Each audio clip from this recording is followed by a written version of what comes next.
I'm on auto hoax and it feels so good. You just auto believe everything like I knew that you would. In my dream, you know I ain't got time, baby, for another crisis actor with soulless eyes. My buddy, my buddy and me. Telecommunications Act of 1996. 96, y'all. Gonna filter your eyes and scrub your mind. The weatherman, he's just another bad joke. You can be a doomed little donkey like Eeyore. I'm gonna be an auto hoax, and it feels so good. You just auto believe everything like I knew that you would. In my dream, you know I ain't got time, baby, for another crisis actor with soulless eyes. Ain't got no heart, ain't got no soul. Food, water, weather, maps, TV, bones, books, secrets, symbols, numbers, planets, etc. Nobody got no heart.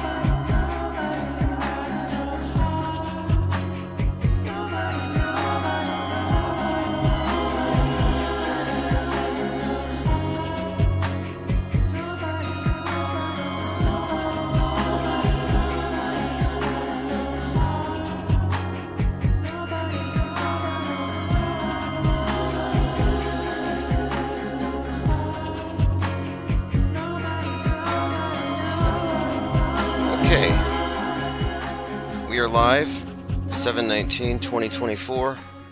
This is the IPS Evening Deprogram. And if you're here, it's because you're not chasing second shooters around water towers. You're not an It's Realer. It's Realer is one of the new terms coined by Synchromorpheus, which we'll talk about tonight. It's going into the lexicon. The people say, oh, but it's real. Oh, really? Well, what's your evidence? You're going to point at the screen. And we'll talk about that and much more. Let's go through some predictive programming highlights. We had the major leave the world behind outage and disruptions as a result of CrowdStrike, this information company's failings. And their logo is two red stripes on the side of the C. And some have noted that this looks like the two blood streaks on Trump's face, which also looks like a snake tongue. But CrowdStrike in the news, following this, leave the world behind, sort of laid the groundwork for this CrowdStrike scenario, blackout, disruptions, etc. And it also laid the groundwork for the JFKification of Trump, which we've been talking about, because none of us here were surprised about it. We were awaiting this thing. Now here's an interesting one. During the speech last night, there was a glitch, and Trump's neck elongated, so it was just his head. One of these supposed glitches. And Synchromorpheus is asking if it was a glitch. Sorry to post this again, but this comparison between that glitch during Trump's RNC speech and the Beast of Revelation is freaking me out. In the glitch, he looked like he had a long neck, like the beast, and one of the heads gets a wound that is miraculously healed. After describing the beast of the sea, Daniel's vision. Now that's interesting. Side note, I'll have to bring it up on the side later, but this book of Daniel's got some stuff to talk about. But John sees one of the heads with a mortal wound, and he sees the wound was healed. I don't think this is a coincidence. And we talked about this, and why I don't think it's a coincidence. Something like that is within the closed system of the world stage, and when you're looking at a psyop, there are no coincidences. We want to talk about Hulk Hogan, who said enough is enough. And if you've been following the Illuminati playing cards, you know that enough is the specific card that has the Trump face being shot at, and it says our snipers can take you down anytime, anywhere. So during his speech, Hulk Hogan, in addition to, I think, giving away the trick, quite literally said, when they tried to kill the next president of the United States, I said enough is enough. Oh, well, coincidentally, so did the Illuminati, or at least the playing cards. Enough is enough. Hulk Hogan also went on to explain in what he said was a sudden flashback how he remembers fighting in Hulkamania, his face covered in blood, staring down at Trump before he marches off to victory, making everyone a victor, the Hulkamaniacs. And when he said this, Trump blew him a kiss, because I think this was retelling what Trump just did. Standing up in front of the world, a bloody face, looking down, about to become the champion. And Hulk said everyone will be Trumpites, and this will be Trumpamania for the next 4 years. But if you get it here, we're talking about two WWE Hall of Famers, and one of their tricks is blading, where they use a razor blade and they provide a minor nick or cut on the forehead so they bleed. So when Hulk Hogan is alluding to the bleeding face looking down at Trump being analogous to this situation, he meant it literally in terms of even the same special effects. Not a coincidence. Some have pointed out Hulk Hogan, H88, has lots of connections to this Trump head wound scenario. In Canada, they said the truckers were honking. HH, in their case, was Hail Hitler, but the double H has a lot of significance in a lot of the stuff we've talked about. Something else I've pointed out, and this was shared by many, this is from Roger Stone, quote, not a coincidence. No, it's not a coincidence. It's scripted, Roger Stone. It's not synchromysticism. God didn't do it. Trump was shot at 6'11". He says, not a coincidence. Ephesians 6:11, the full armor of God. I called this out the instant I saw it, that this was planted as a way to mystify, to tap into the religious impulse of the right-wingers, and it's working. But let's look back at the number 611 in a couple of other contexts. Mel Gibson's feature of the crucifixion of Christ. Again, Mel Gibson, huge Q icon. He saw Trump at one of these mixed martial arts fights and nodded his head, and that was confirmation for the Q crew, the Q pipe smokers, that these two are buds working behind the scenes to fight the deep state. But anyway, the Passion of the Christ starred Jim Caviezel, I spell it with a Q, who was 33 at the time and died on the movie set when he was electrocuted by lightning while giving the Sermon on the Mount for the 5th time. Take 5, Sermon on the Mount, Jim Caviezel gets zapped, dies. But they brought him back to life. I mean, hell of a PR stunt. Surprised they didn't release the footage. It's almost like they lied. But anyway, he was in a more recent movie, The Sound of Freedom. But look how these connect. So just to reiterate, Trump shot at 6'11", this is being connected to Ephesians 6:11. Jim Caviezel's movie with Mel Gibson, Passion of the Christ, made $611 million at the box office since its 2004 release. So there's your 611 there. And now, his next movie, where he played Tim Ballard. In this movie, Sound of Freedom, about human trafficking, it was inspired by a quote from Timothy 6:11. It says, the boy gave him a necklace with a Bible quote from Tim 6:11, a bishop with whom Ballard shares his name, but you, man of God, flee from all this and pursue godliness. Tim Ballard's inspiration for the Sound of Freedom.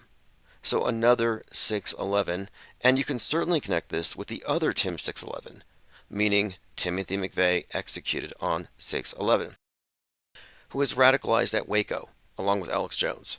Waco, where 33-year-old Dave Koresh, who is considered to be Jesus, was incinerated. Another Burning Man reference.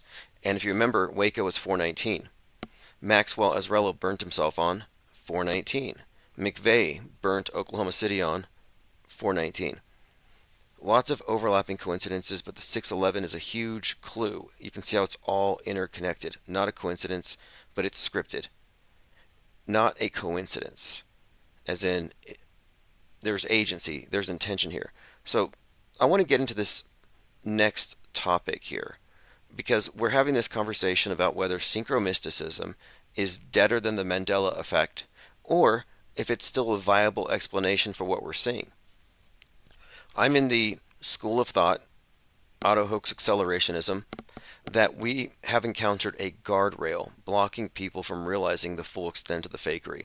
And I call that guardrail synchromysticism, which basically says that predictive programming is not the result of human intention, but the result of, quote, something more. And so I want to explain my take on it, but let's play a clip here from a video by John LeBon called Did Shane Gillis Know About the Trump Shooting Ahead of Time? And then I'll respond to this and read my article about it. Is it possible that Shane Gillis, the popular comedian, was in on this Trump so-called assassination attempt? Was this comedian in on it? Before you say yes or no, just let's look at the evidence. This was sent to me by Hilly. Thank you, Hilly, for bringing this to my attention. This was published a few days ago. It premiered on July 16, but it was recorded, they say, on the 8th of July. So this is 5 days before the event, the Donald Trump supposed assassination attempt. This is a show called Kill Tony, which I'm sure most of you have heard of. If you haven't heard of it, a bunch of so-called comedians sit around and whatever. Anyway, the point is, most young people, have heard of Shane. Okay, he's talking about Shane Gillis. I'd never heard of Shane Gillis until now. But there's a skit here where we have Biden and Trump. And Shane makes a couple of statements here worth analyzing. Thank you very much. Okay, so this guy has just finished his 1 minute or 2 minute set, and now these guys are going to roast him, supposedly. Now take a listen to this. Mine's Kim with a new minute 20 and a special, very presidential joke you did. So he made a joke about Trump and Biden. Anyway, what's the next thing that this guy, this Hinchcliffe or Rockcliffe, whatever his name is, what's the next thing he says? So you have a gun. Yes, AR. So that was one of his jokes during his... So they're talking about a gun. And then the next statement is a seeming allusion to Pennsylvania. Said that he just bought a gun. Now listen to this. 15. I'm gonna get another one, a little concealed carry, so I can walk around 6th Street. I do firmly believe every autistic man should own. Let's get this guy a bump stock. So here you have Trump making an ironic, in retrospect, joke about arming every autistic person with an AR-15 with a bump stock. And this, again, is a Trump and Biden character being included in this little skit. And if Shane Gillis is popular, then I would assume that he is part of the PSYOP entertainment complex at some level, whether it's simply by being curated, being on the same sheet, or being given lines. But listen to this, and then we'll discuss what this means. Why not? So obviously for this particular episode, Shane Gillis is impersonating Trump. I think he's actually pretty good at impersonating Trump, I have to say. That's quite a talent. But now listen to this next part. Is that your first gun in AR? Oh yeah, and this guy, if you're annoyed about his laughter, he does that, apparently. He just does that on every show he's on. He just has this stupid fake... I don't know how people can put up with this. I don't know how people can listen to this anyway. It's not about that. So listen to this. 15. It's my second. I have a Shadow Systems MR920L. Jesus Christ. When they say it like that, you know they mean business. And Okay, so I'm going to just skip forward a little bit to where JLB makes the claim. They're joking about have guns, and now the guy playing Donald Trump is saying the names of the guns and the models. And that you mean business. And now here is where Shane Gillis says something like Pennsylvania. He nearly slips it out. like that, you know they mean business. And if you're at the Pittsburgh, fuck. If you're at the Pittsburgh... Oh, so Trump almost says Pittsburgh by accident. Now, the shooting didn't happen in Pittsburgh. It happened in Butler, Pennsylvania. But Pennsylvania is brought up. So just to recap, a comedian is here looking at a costumed Donald Trump character and Joe Biden character. They joke about AR-15 guns, and they reference Pittsburgh, which is close to Butler, Pennsylvania. So what does this mean? And this is what JLB and I are presently discussing back and forth, is his contention that this must mean that they are therefore in on it. Let's take another listen here to the next section. Even say it. And then all these guys started laughing as well. Are they all in on it? Let me know in the comment section below. Are they all in on it? Or is there some other explanation? Thanks. Are they all in on it, or is there some other explanation? So he sets up the argument of, is it scripted and they're all in on it, or is there something else? Now, what is that something else? Now, let me go through some of his comments, and then I'll read what I wrote on this. We have 18 comments so far. I heard Pittsburgh, but it sounded like it was going to be something other than Pittsburgh, and then he started laughing, says Synchromorpheus. No way he's in on it, says Eddie. Coincidence, but anything's possible. Looks like we got ourselves a coincidence theorist here, says JLB. Well, okay, now we'll talk about this, because if it's not a coincidence and it's not scripted, then what is JLB saying that it is? And this is what I made the subject of my article. So, having played that, let's go through this. In JLB's Did Shane Gillis Know About the Trump Shooting Ahead of Time, he suggests predictive programming isn't scripted, citing an example of Shane Gillis making a Trump assassination joke right before the event, alluding to Pennsylvania. And he asks, was Shane and the other people behind him that laughed in on the assassination attempt? I would call this a straw man. Predictive programming exists, concurrent programming, where you have movies coming out the same day or right before something. This exists. This is not debatable. But some people are still asking, what is it? What is predictive programming? Is it done by something else? So Trump assassination jokes, first off, and media foreshadowing have been commonplace since 2016. We can go back further, even. Back to the Future, Biff Tannen, or the racist senator in Machete 2010. They have been killing Trump, joking about assassinating Trump for, 8 years now, plus? And these aren't just jokes, but these are feeding a narrative that has reached a crescendo. And in the weeks leading up to this much anticipated, by us, public head wound on the side of Trump's head, this was even becoming more obvious and unavoidable. Every single talking head on the right, from Nick Fuentes to Alex Jones, were just blabbering about Trump's about to get it, and the comedians on the left have consistently joked about this. Killed him in effigy, chopped off his head, kill him in music videos. Now, why were we expecting it? Because we understand that there's something else out there working mysteriously through media? No, because auto hoaxers know what predictive programming is, bottom line. We're not confused. We're not confused about the structure of media, how it supplanted religion and created our shared world view, our shared history. All of this has been created as an instrument of governance. So to suggest that Shane Gillis or any other actor or comedian needs to be in the know is fallacious. It's like saying, no way they could have faked the moon landing because 400,000 contractors would have been in on it. How many of you have heard that one? How many of you have been told, no way they faked the moon landing, too many people involved? Or I heard this one from Bill O'Reilly years ago, no way 9/11 was staged, too many people would have been in on it. Or no way the news is scripted because all the reporters would be in on it. Or no way they faked the nuke because all those soldiers would have to be in on it. This is a straw man misrepresentation of what skeptics are saying, and auto hoaxers are skeptics. Truthers are only skeptical of the other side, and they don't reject the MSM premise. The MSM presents a worldview. Skepticism needs to begin by rejecting its claims that don't have evidence, not just believing what's on the screen and then proving it after with what they show you. Right now, people are choosing how to believe the assassination attempt. They're choosing their own adventures. Oh, this was a patsy. It was DEI. It was a third shooter. It was a water tower shooter.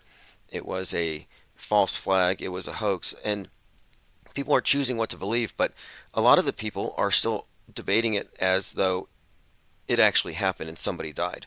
Some will say, well, Trump was nicked on purpose and the other person died as collateral damage. So there's a grab bag of explanations, but they all assume the basic premise that it happened. And what I'm saying is you have to reject that premise. I'm skeptical of the media's intentions and purposes, and when they're engaged in a psychological operation, they're not reporting random facts, they're constructing stories. There may be real news events where synthetic things happen or random things happen that maybe it's not orchestrated 100%, but you can bet that when it's a psyop that has decades in the making, it's something that has a storyboard, it has directors, it has editors. They're not taking chances. But my point of it is, when they're doing psyops, they're not informing you by presenting facts as they happen. They're presenting a prefabricated story, like reality TV, but with a script. Similarly, directors. This is just an analogy. Directors don't film randomly, making up scenes as they go. They script dramas where every scene is shot, reshot, storyboarded, and edited. They're not freestyling it on these multi-million-dollar psyop entertainment complex blockbuster films, like, for example, The Titanic, James Cameron. It wasn't just a flippant decision to create predictive programming for 9/11, where, yeah, the boat's going to split in two, we're going to have jumpers, and he solidified it when he was visiting the Titanic on that date. And we have numerous examples. Like, why did they change the height of the bridge in Terminator 2 to 9'11"? When you can look at the bridge in real life, that's not the height. They did it because it was foreshadowing that they specifically implant into movies. The synchromystical say there's no way such a huge event could be scripted, and I disagree. Having been in the military, every military operation, every time you go out to the field and you're doing these operations where hundreds of people are involved, every one of these operations is scripted. The higher-ups are going over the scripts and the plans in advance. The people who don't know anything are the soldiers who just have to follow orders. The soldiers don't know what the commanding officers know. Yet, these operations get accomplished. Metascripters and script readers are not the same thing. The group of individuals that are involved with executing something like this are writers, directors, interacting with government at a high level. The little crisis actors at the bottom don't have the big picture. Generals and soldiers. Generals and soldiers are both in the mind war, but only the generals know what's going on. The question, though, is what are these examples of synchronized messaging? What are we going to call it? What are we going to call Shane Gillis making this prophetic joke? Are you going to call it prescient? Prophetic? Well, here's what I listed. A, coincidences.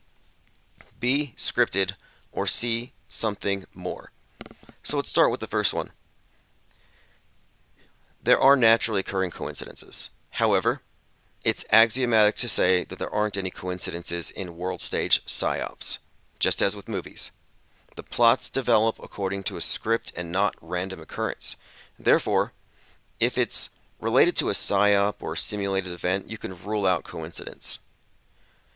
This leaves scripting and something more. So what do I mean when I say scripted? Scripted means authored, written, and performed by man. The space program is an example of a meta-scripted drama with pageantry played out by lower-level dupes. If you say, oh, they can't script everything, oh, really? Can they script everything in space? Then why can't they do it on the ground? On the ground, Earth-based psyops follow the same pattern. Directors like Stanley Kubrick operated with a greater understanding than the actors who are in the dark. Their actors don't have to know. Do you think that it was necessary that Jack Nicholson or the little kid in The Shining would know that the movie's foreshadowing pandemics in 2020, buildings falling in 2001? No, it wouldn't even make sense to them. And the same goes for astronauts who operate on a higher plane of understanding than the NASA workers on the ground, or the NASA believers. NASA's Apollo 11 flight director admitted that their simulations were foolproof and that ground control wouldn't even know the difference between the real thing and a simulation from their perspective. So that's what I mean when I say scripted. But what about something more? When we say could it be something more, it's either coincidence or something more. If you're ruling out scripted, what is something more? Something more rules out human intent. It rules out human agency. It could be Bigfoot. It could be an alien, God, a supercomputer, and we're inside of a simulation. I would categorize correctly something more as an instance of the divine fallacy, in which one adds a higher power to fill in for what they cannot explain. Science fiction author Arthur C. Clarke wrote, quote, "Any sufficiently developed technology is indistinguishable from magic." And I would add to this that just because something appears to be magic or inexplicable doesn't make it so.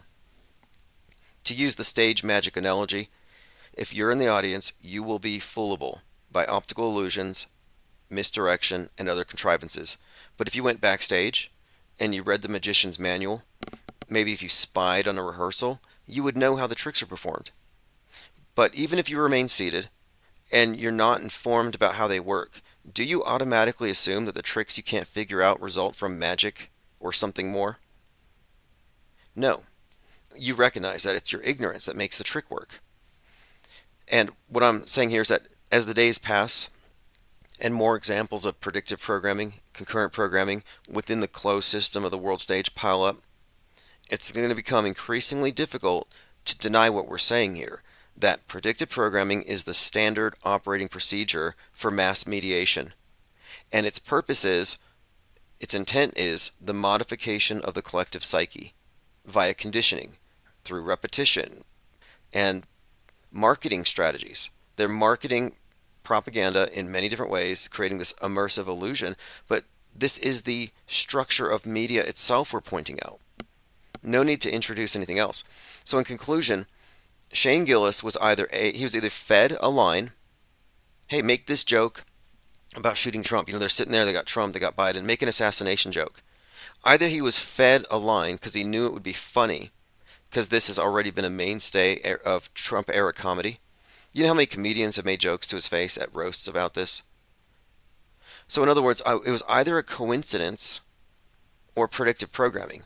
I suspect predictive programming because of the conspicuous timing. But would he have to know? Not at all. In fact, it wouldn't even behoove him to have any clue. There's no room here for, well, maybe Shane Gillis was divinely inspired to say it, so he's an actual prophet. Is that the argument? If your argument is something more is responsible, then you just said this guy's a prophet. You're saying that he was divinely inspired.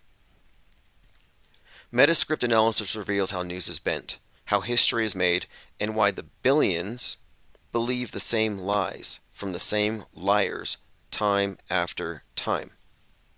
If you haven't read Autohoaxology 101, I'm about to launch the promotional events for it. I think this is the next high priority. I have to really focus on it. So if you haven't read it, I do have a number of signed paperback copies here at the office. I'll ship out immediately. I'll put a link below. Let me catch up on comments. But yeah, to sum up, for someone to be involved in predictive programming, they just have to be a soldier in the Psywar, low ranking. They just have to be a carrier, a propaganda mule. They don't have to know the big picture.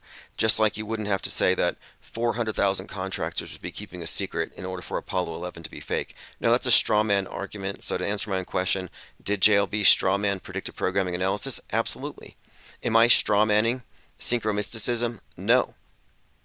Synchromysticism rejects agency, intent, and man, but they don't tell you what they're introducing. They laugh at you if you call it a coincidence. Oh, you're a coincidence theorist, LOL. Yeah, but what are you? A God theorist? An AI theorist? What are you saying is the cause of this? Because I don't accept that media is divinely authored. I do not accept that any of the holy books are divinely inspired. They're inspired, sure, but not in the sense that, not in the way that the power structures use these as justifications for divine mandates to rule. So I'm sure we'll go back and forth and continue this conversation. If you want to comment yourself on JLB's video and watch the whole thing, I'm going to post a link below. Okay, let me go ahead and see what's happening in the chat room here. Lots and lots of chatters here. It's a little earlier in the day, but we have too much to go over, and I want to emphasize this Hulk Hogan thing. Hulk Hogan was part of the 9/11 predictive programming. He and Randy Savage, who he kept alluding to. This whole WWE thing is key to understanding what we just saw. Like, oh, there's no way they could fake a bloody head wound in front of millions of people. Oh, really? Ask Hulk Hogan. Ask any wrestler. The fact that two Hall of Famers performed identical scenes, showing their bloody faces on their way to victory.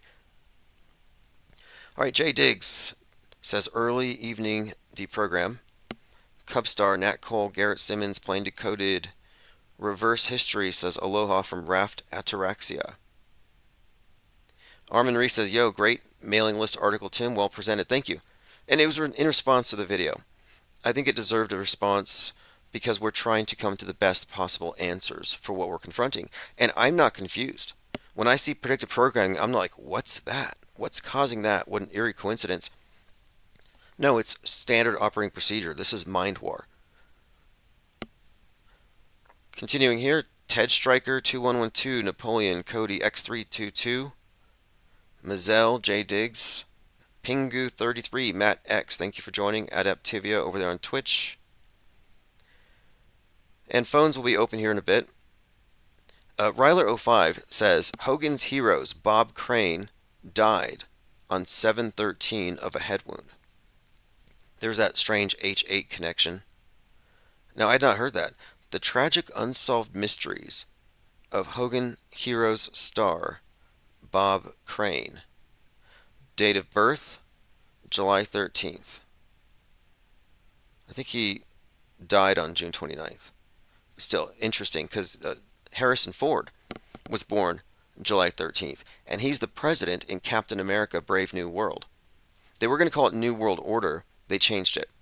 Interestingly, the RNC had New World Order symbolism at the opening speech. But 7/13 is Harrison Ford's birthday, and in the movie Captain America Brave New World, in the trailer, he is saved from an assassination attempt in a theater. So you got Harrison Ford, theater, Abe Lincoln reference, and the fact that his birthday 7/13 correlates to the Trump head wound, and to Julius Caesar's birthday, and Julius Caesar in the Park, where a play in 2016 was performed in which Trump was Julius Caesar being massacred. And I think the tagline is Mark Antony's Lend Me Your Ear. Speaking of predictive programming, thine ears shall bleed. Last night Trump was talking about how ears bleed. He's like, yeah, ears bleed. The physicians told me ears just bleed and bleed and bleed. There's so much blood. The movie Thine Ears Shall Bleed had just come out as well. Posters were everywhere. Sounds terrible. And, I kind of threw this out there since people are just throwing out their theories. Water tower shooter, Patsy, MK Ultra, inside job. I'm thinking maybe the shooter was a flat earther and failed to account for the Earth's rotation.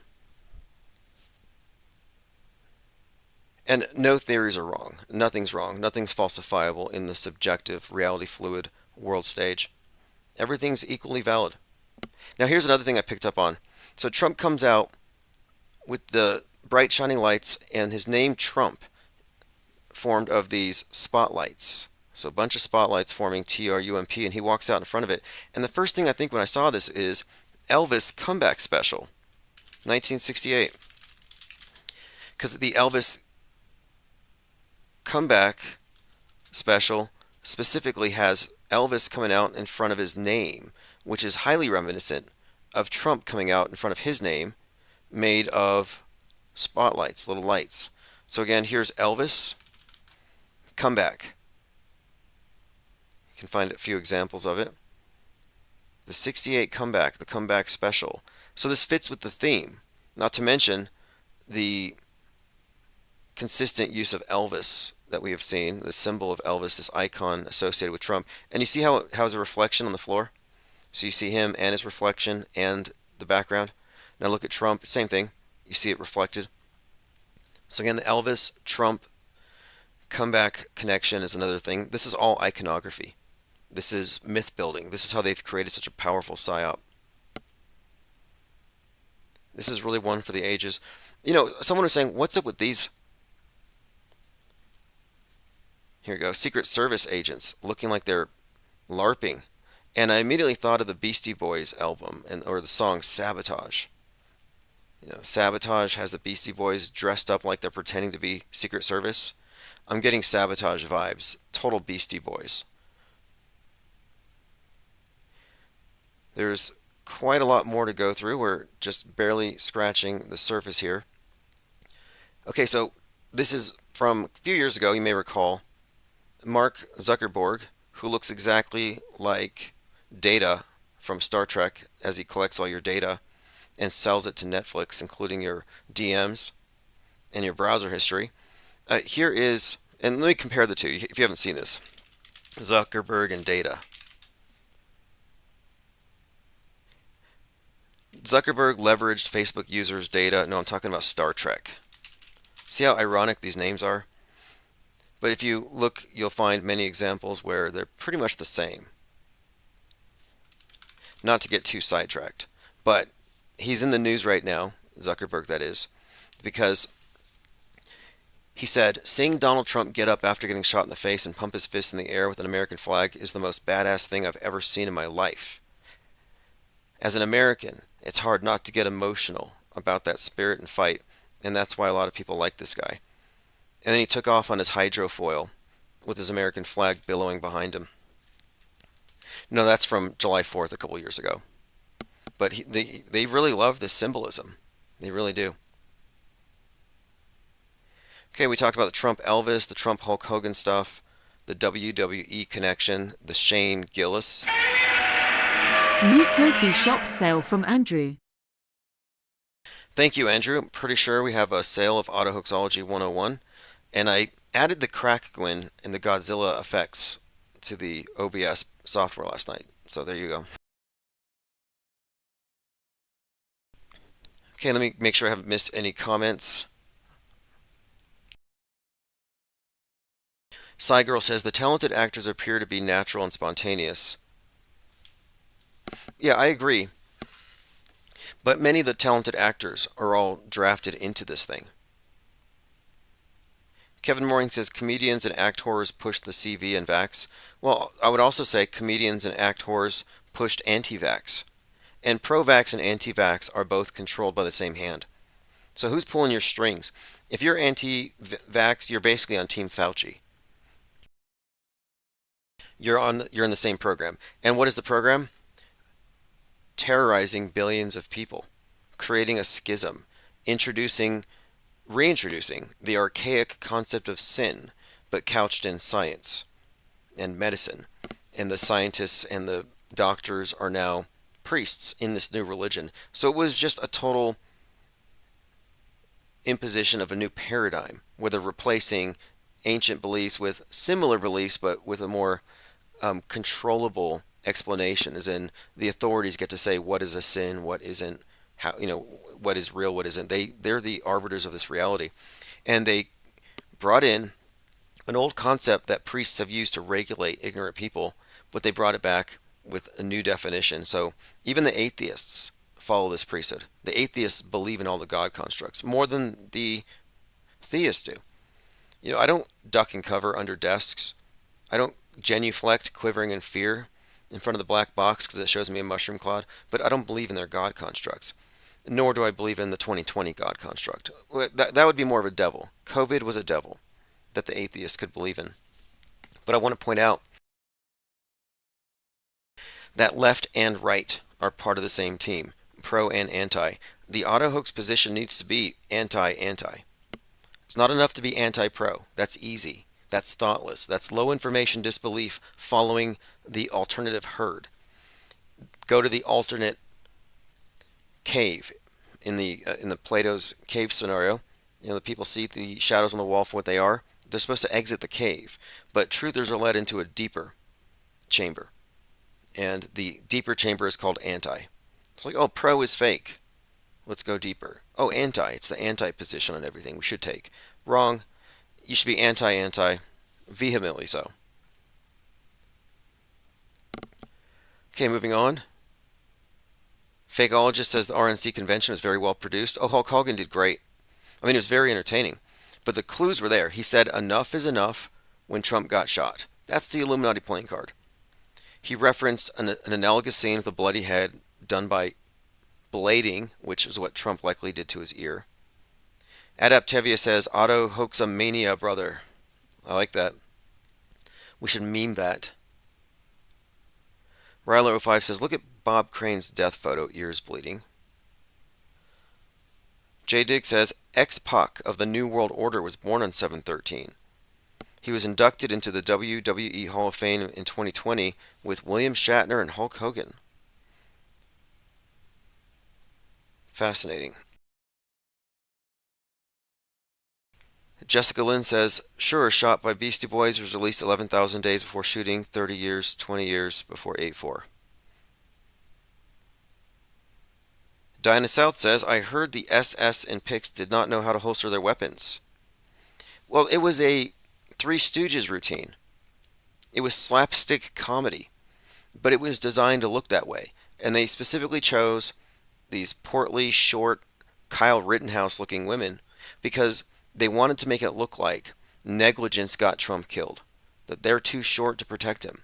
They wanted to make it look like this was a setup or they were incompetent. So they have this backup excuse for why the patsy was allowed to get away with it. It's all part of the story. They acted that way. They rehearsed it that way. So it wasn't like, hey, we just need some crisis actors to play Secret Service. No, they needed highly skilled actors to play bad Secret Service agents. Their role was bad, fumbling, Three Stooges style SS. And they pulled it off well. But you know it was staged because they perfectly leaned around Trump when he held up his fist against the flag to align with the Marine War Memorial statue. I mean, the raising of the flag.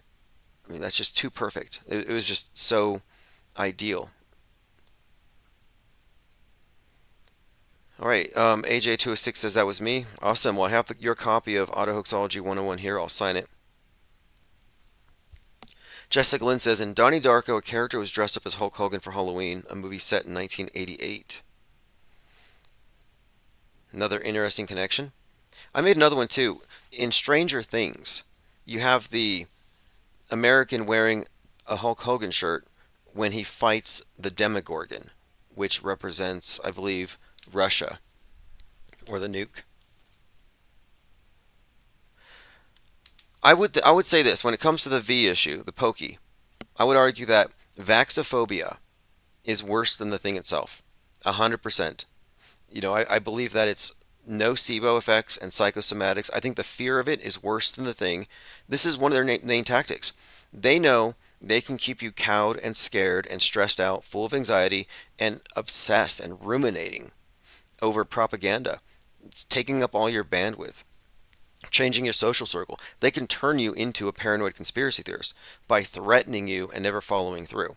This is right out of the Saul Alinsky Rules for Radicals number 9. Rule number 9.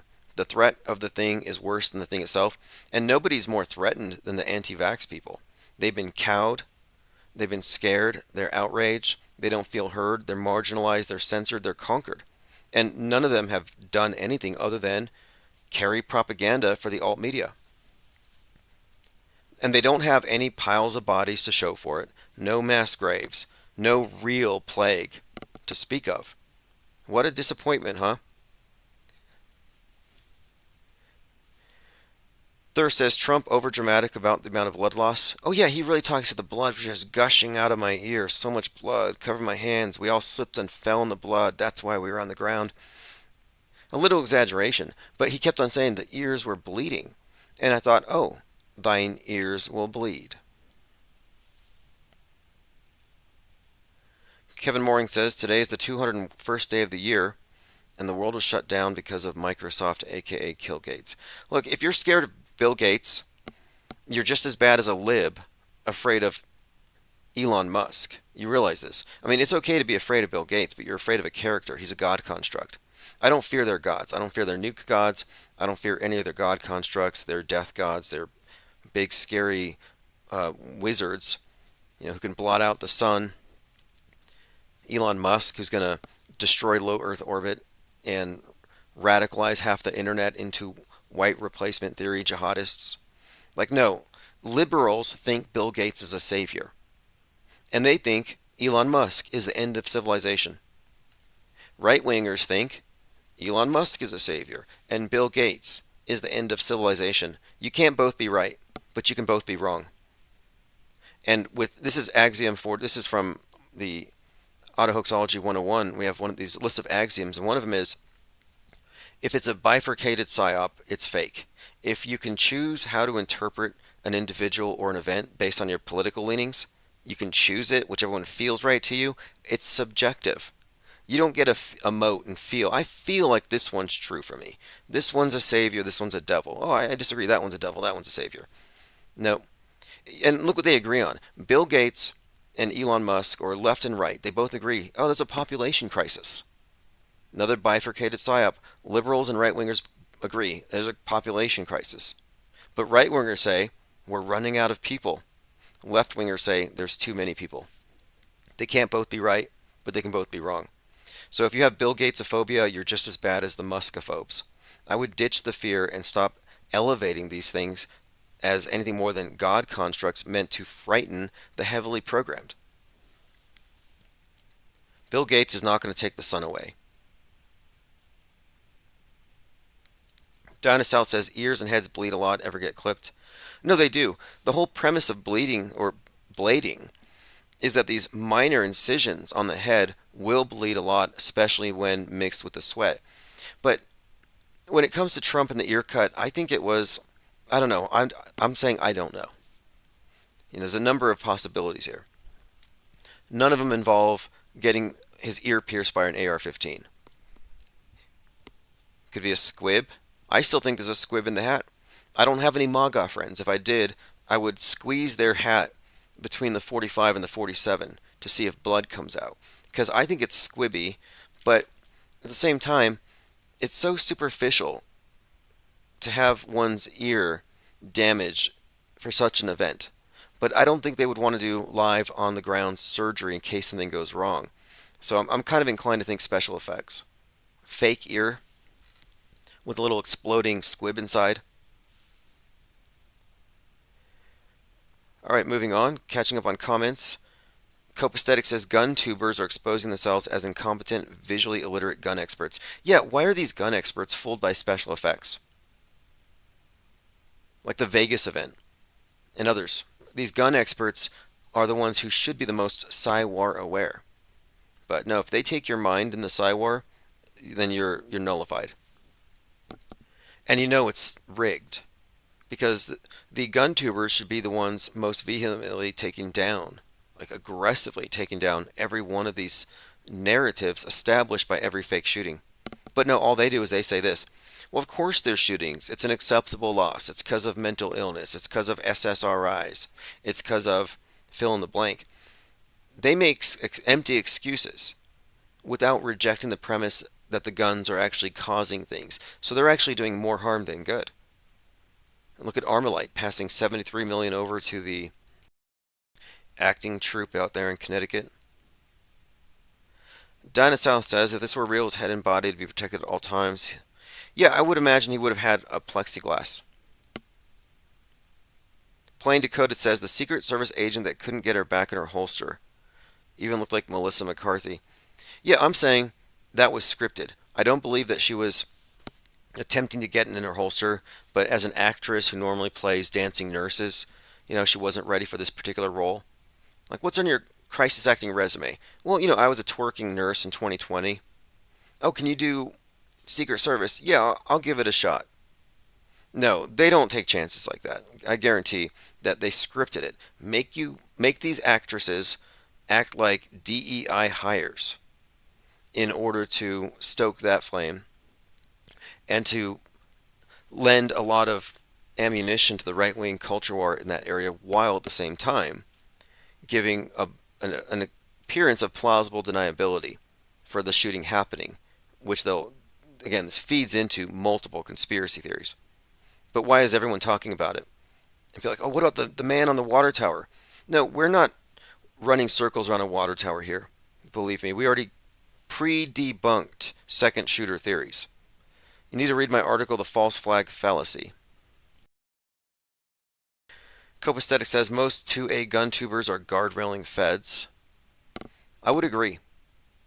It's all of them. It's too big of an agenda to let an auto hoaxer with a principled stance on the Second Amendment become popular.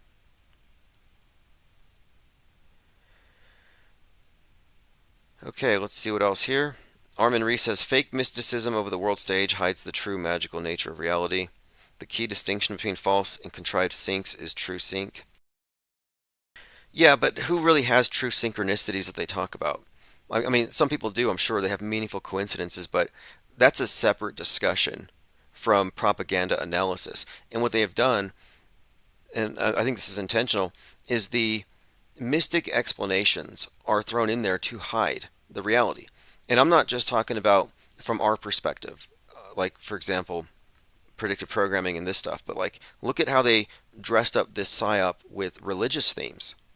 They packaged it so Christians will fall for it. And, Christianity is a form of, has a mystic view. So you have a flag that formed itself into the shape of an angel before Trump got on the stage. So that was God's angel coming down to protect Trump. So this is opening the door to, this explains it. He was saved by God. A higher power intervened. So now instead of saying the event was totally fake and unbelievable, now it's a miracle. And synchromysticism is tantamount to saying it's miraculous, meaning it's outside of man.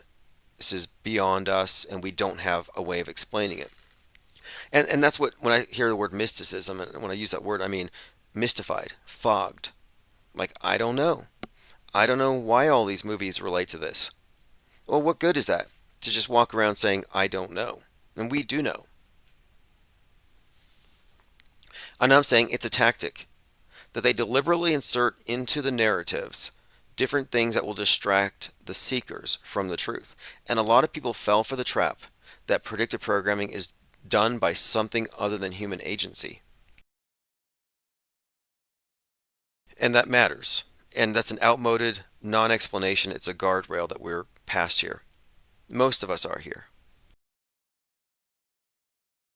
The unmeted mind says maybe he'll have the top of his ear gauged. Keep it as a trophy. Yeah, he should have a... I've seen these bullet piercings. Turbo Nurbo says, anybody see Andrew Kelligan interview with a lady in blue behind Trump? She talks about symbolism and JFK. Haven't seen that one, but JFK Jr. was there in a hobo costume with a George magazine shirt that said dodging bullets. Oswaldo says, give Trump the Pope mobile. Rosso Haig 888 says the squib was applied by the first SS agent to join Trump below the podium. That's why his right hand was totally clean. Well, do you remember the squib they used on Ashley Babbitt? Because Ashley Babbitt's not dead. And if you think she is, you have a morbid imagination or you don't do any research.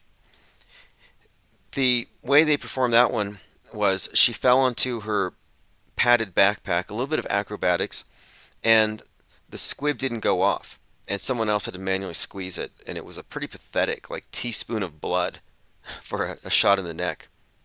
And then you had this other crisis actor come up, a live streamer, and you see him reach down, and he touches the blood on her neck, as one does. Next thing you know, he's outside running around saying, Ashley, he said, somebody got shot. She died in my arms. Look at the blood on my hands. Look what you did, MAGA. Just totally scripted, claiming he witnessed a murder and she died in his arms. Pretty dramatic, and he's showing you the blood on his hand. But if you look at the Woo's News scene by scene, frame by frame breakdown, he didn't catch her. He walked up to her after she was already on the floor, after they managed to squeeze the squib, and then he dabbed his hand in it. He didn't try to stem the blood flow. And that's sick. Even if it was real, if the whole thing was real, it would be even sicker. Because then you have a live streamer who touched a dying woman to get blood on his hands for clicks. That's really sick. Norba LA says, I'm almost ready to call in. This was not a magic trick. Yeah, it was a magic trick. What do you mean it wasn't a magic trick? Ollie Goering says that they sell the ear bandage on eBay. A lot of people are wearing ear bandages. It was a magic trick that you haven't figured out. And if you think it's magic, then you're approaching magic shows with the wrong frame of mind. Almost a childish epistemology. You probably believe in moon landings too. Kevin Mooring says, wasn't Leave the World Behind caused by a computer hack? I think there were some explanations that they tossed around. I think it was suggested that white nationalists might have bombed some certain places, but yes, that was definitely it. That was one of the themes brought up. Dinosaur says space junk helmets with fight, fight, fight, and Trump's bloody mug. I would wear those to sleep.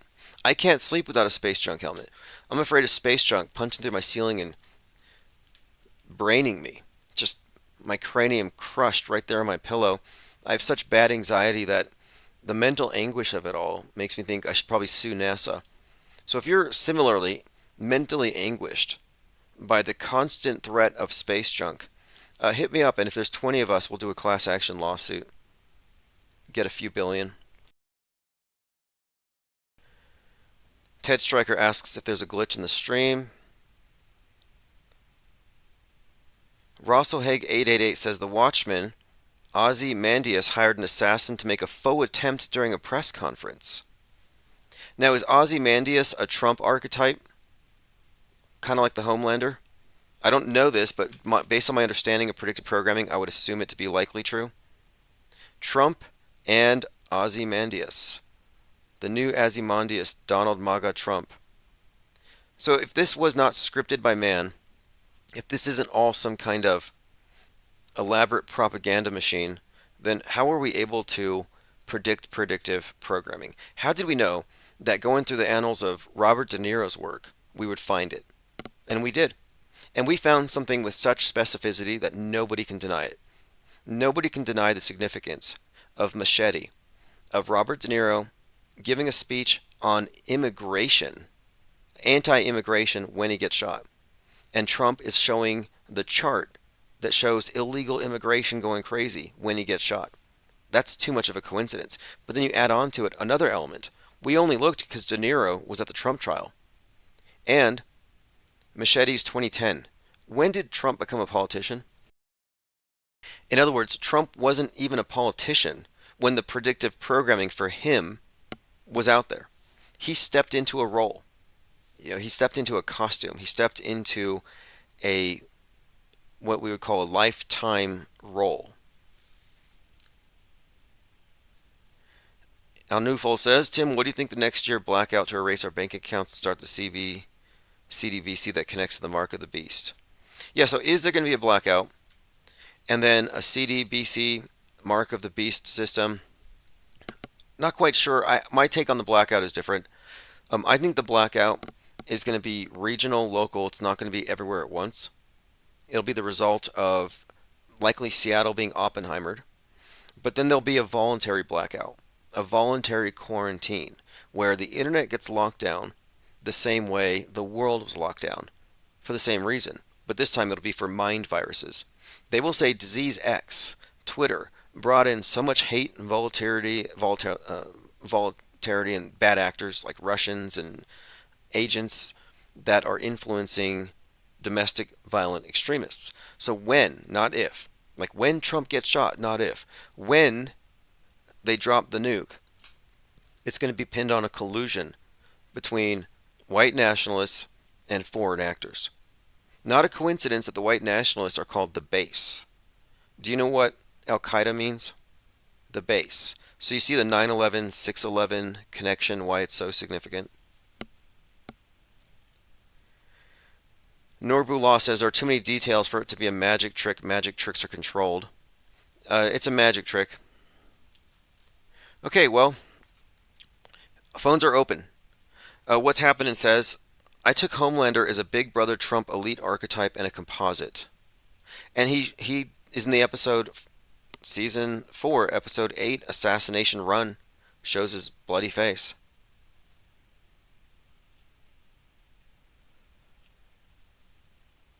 Armin Ray says, scripting is undeniable but turns our attention away from our paths.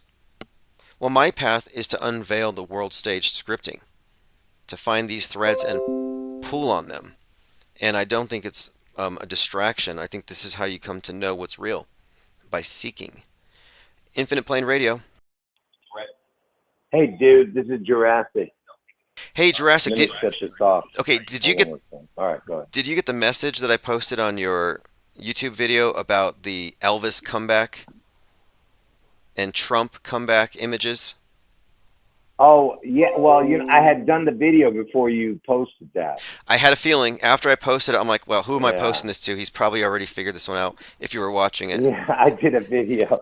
Yeah, I'd already done the video when you posted it, man. Yeah, that's the first thing I thought of. Did you see how it looked like Graceland too, right after? The White House is Graceland. You know that, right? Same four pillars and everything with the pyramid on top. I didn't catch that, but I know what you're saying, so I'll have to look at it again. But so Yeah. you have Elvis Yeah. and Graceland, and I was like, it just took me. I saw it on Drudge, and I see the reflection. I'm like, wait, that's just like Elvis in the movie where he steps out, the comeback, too perfect. Yeah, it's too much, man. I mean, did you see, and the way they were worshiping, did you see the other part when they were doing someone on my channel mentioned this, that when they were yelling the yes you are, did you hear that? Yeah, I heard that. People were saying that it sounds like they're saying Yeshua, which is, the name for Jesus in Oh, Hebrew. not a coincidence. Do you remember when the Obamaites would chant, yes we can," and backwards it's "Thank you, Satan"? I don't think these are. Right, and that's what, Yeah. yeah, go ahead. And that's what I was telling them. I said, it's the same thing as them saying, instead of saying, yes, we can, they were saying, yes, you are, like as if he is Satan, right? Because the other one, thank you, Satan, right backwards, right? And people were saying, and as soon as I said that, someone in the chat reminded me about the Devil in Disguise song that Elvis has. And in that song, it says, oh, yes, you are the devil in disguise. Because in that song, they have that. Well, okay. There's a few things here. One, this is the second Elvis thing because when he was on the ground, he looked like Elvis, sweaty with his collar up, praying. And then Yeah. Matthew McConaughey got stung in the right eye by a bee, so the right side of his face is swollen. And he did the voice of Elvis in Secret Agent Elvis. And then he has a son named Levi. Someone pointed out. So there's other Elvis weirdness coming out. I wanted to get your take though on Hulk Hogan because there's got to be something there with the HH 88 thing, which is always associated with Trump. Any take on the Hulk Hogan thing? Well, you know what? I don't know much about the wrestling stuff, but you remember all that stuff because you played it, I think. How he's always in the scripts that they have on wrestling where they talk about Twin Towers and stuff like that. Remember Yes, that? that's right. That's right. They're part of the whole Yeah. predictive programming entertainment aspect of it, where they throw in so much messaging, New World Order stuff. And the Captain America movie was going to be called New World Order, by the way. They changed it to Brave New World, but Wow. But speaking of that Agent Elvis, I did many videos on that, but because you know that Priscilla Presley, she okayed that movie. I mean that series of Agent Elvis. So she was in on it. Do you get what I'm trying to say? yes, And yes.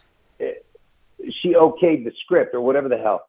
In that Agent Elvis, the main people who are the bad guys, and I guess Elvis, I think, works for them or something. I can't remember now, but it's in the Space Needle.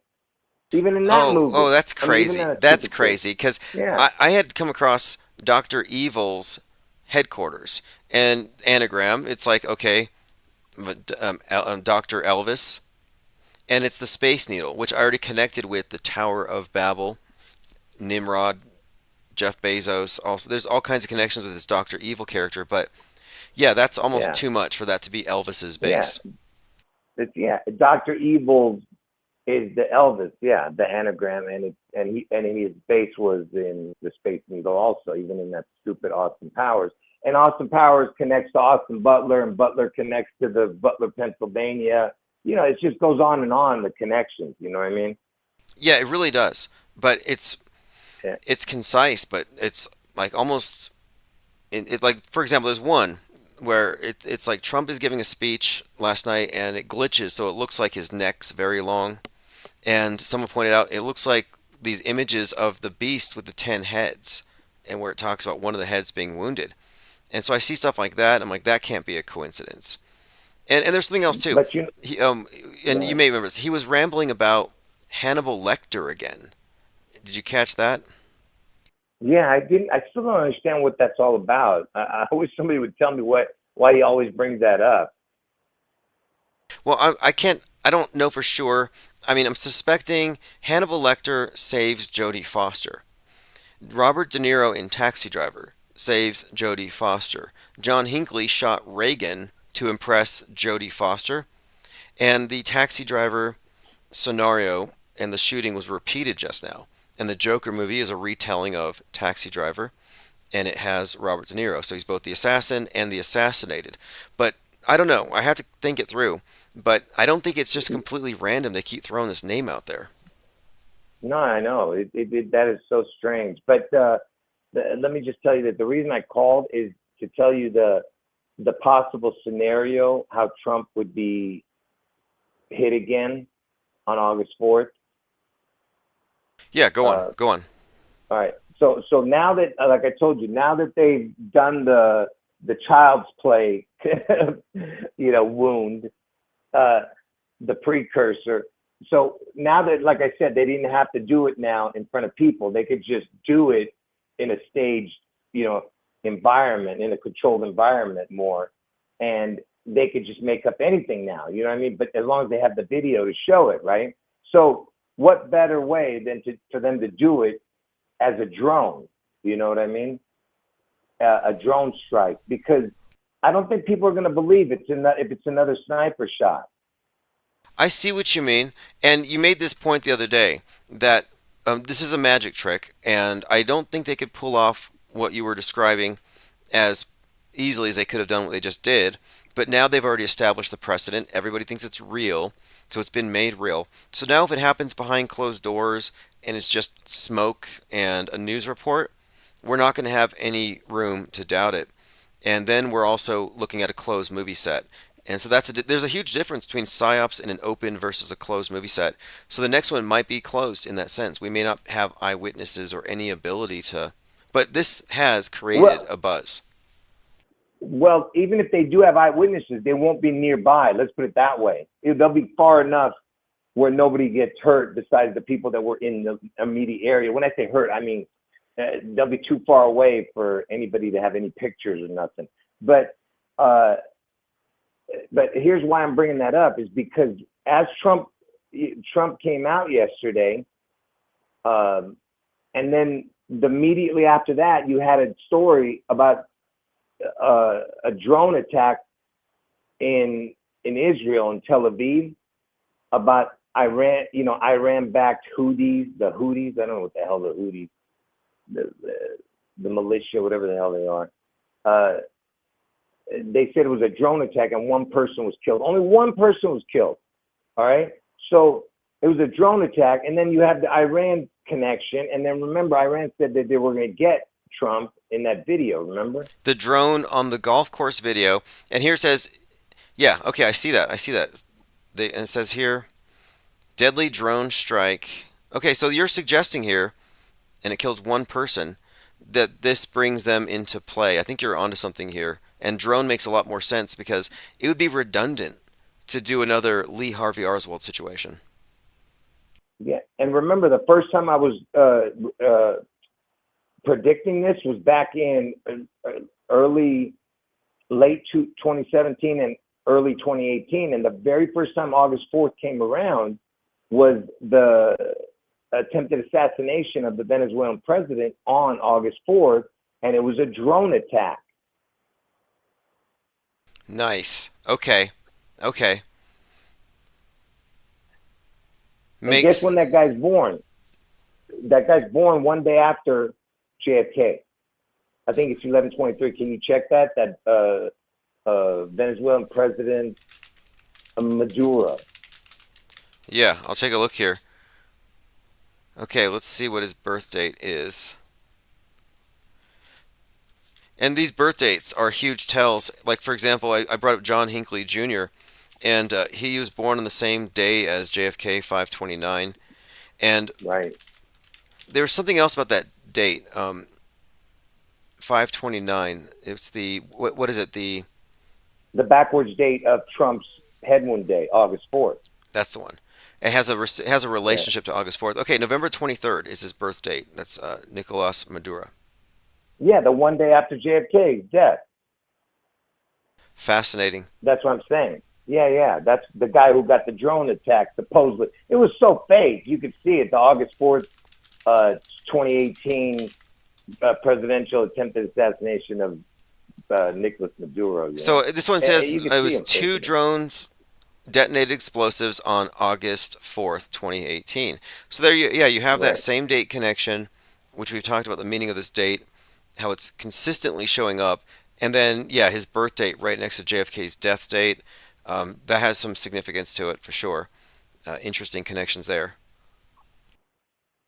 Oh, yeah, you see what Jessica's writing in the chat? I don't know if you saw that. It says, Wisconsin became a state in 529. Is that where he was yesterday, Wisconsin?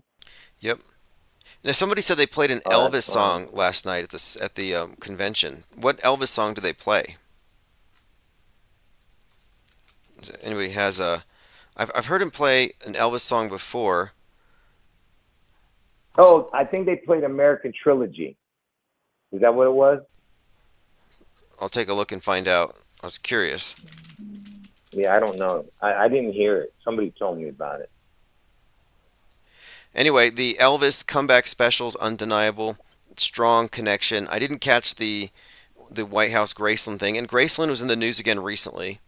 They create controversies to bring these props back into play. And the symbolism here. I think the White House, Graceland, the chapel where Alec Baldwin shot the guy with Trump's birthday, I think these are all analogous symbols. The chapel in Westworld, the Rust movie set, the White House, again, this Graceland, and then of course there's the burning house that Ye did symbolically on 2/22/2022, the house symbolizing the West. And anyway, it's a reoccurring symbol. Oh, yeah, one last thing. This is why, another reason why I called is because I had done this years ago when it first happened. I don't know if you remember this. There was a pitcher that died. His name was Tyler Skaggs. He was a pitcher for the Anaheim Angels. Okay, and if you want to type it in, you can show everybody that he wears the number. Look at his jersey number, and then I'll tell you why that's important. Okay, he's got the 45. I remember you talking about him, but yeah, go on. Tyler Skaggs. Yes, 45. Tyler Skaggs. He dies on supposedly some drug overdose, which is ridiculous, but okay. And he wears the number 45, so that's implying Trump. Then he was playing for the Angels, so he's a fallen angel, right? And that's what they were holding signs up, fallen angel number 45. And the word Space Needle equals exactly fallen angel in gematria. Every number is the same, forward, backward, reduced numbers and everything. So Space Needle equals fallen angel. And outside of the stadium where this guy played is the exact replica. Not exact. I'm saying if you look at the way it looks just like the Space Needle. Take a look at the Big A outside the Anaheim Angel Stadium. Okay, I know what you're talking about. The Anaheim. Yeah. Okay. And the Big A looks like I've seen it. I actually remember you drawing attention to the symbolism. And after you died, everybody wears the 45 on their jerseys, kind of like after Kobe died. Everybody wears the 42. So here you have it, Angel Stadium. That looks Space Needle-y. Yeah, it looks just like it. The outside, it's like a Big A, and the Space Needle looks like a Big A. So, so you have two birds with one stone there, because they're telling you that the Space Needle is going to be, connected to all this puzzle. Then you have Trump, who's the 45, right? And they all around the mound, they had the 45 jersey all around the mound, and everybody was wearing the 45. And he had died on July 1st, right? And then the very next home game they had was on July 13th. Okay, are you waiting for this? So July 13th, and that's the day that Trump got his, he got hit, right? And July 13th is the very first home game they had, and they pitched a combined no-hitter between like a bunch of pitchers. They no-hit the team, and guess what team they no-hit? Seattle. I mean, Yeah, overlapping. okay, Go on. yeah, yeah. How can you? First of all, just imagine a no-hitter. What's the chance of that happening? And the very first home game after his death, at Big A Stadium, right? But here's the thing. Man, I forgot. Oh, the 7/13. Why is that? Why was it on 7/13 such a big deal? Because that was Tyler Skaggs' birthday. Okay, 7/13. okay, and yeah, the 7/13 date we've been talking about. J.C. Julius Caesar's birth date, Harrison Ford's birth date, and just kind of reminded me here too. Something I've talked about before.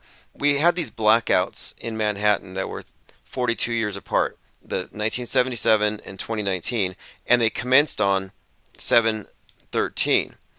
And I think there's a few other examples I could point to, but this started me looking at this 42 thing and its association with blackouts. And we've been finding quite a lot more attached to this, by the way. But this last one in 2019, they said it put 42nd Street on into darkness and 42,000 people. So they kept reiterating that number and this concept, and it all tied to the date 7/13. And then there was this black beauty queen, former Miss USA, who jumped off the 29th floor of the Orion building. And Orion is Osiris. So there's this, her name is Chelsea Christ. So Chelsea Christ jumped off of the Orion building on 42nd Street. And I remember noticing this one because it was 42nd Street where the blackouts were. And she was a beauty queen, had a crown. There was some symbolism built into this, but she impacted the ground at 7/13. So you got 7/13, 42nd Street, kind of reiterated here. So I've been seeing that number, and her name, of course, Christ, Chesley Christ. So this Christ connection. Yeah, very. Yep, I did a video on her. Yeah, I did a video on that when it came out. Check this out. Yeah, you know what's funny? I really appreciate your memory. I don't know how you remember all that. Just like me, there's certain things I remember. But the 7/13, is the word lie, L-I-E, right? I was the first one to tell everybody. Right, lie. It's an ambigram. Yeah, L-I-E. It looks like the letters L-I-E, 7/13. And by the way, that pitcher who was born on 7/13 was born in 1991. That's exactly 45 years after Trump's birthday. So there's your 45 again.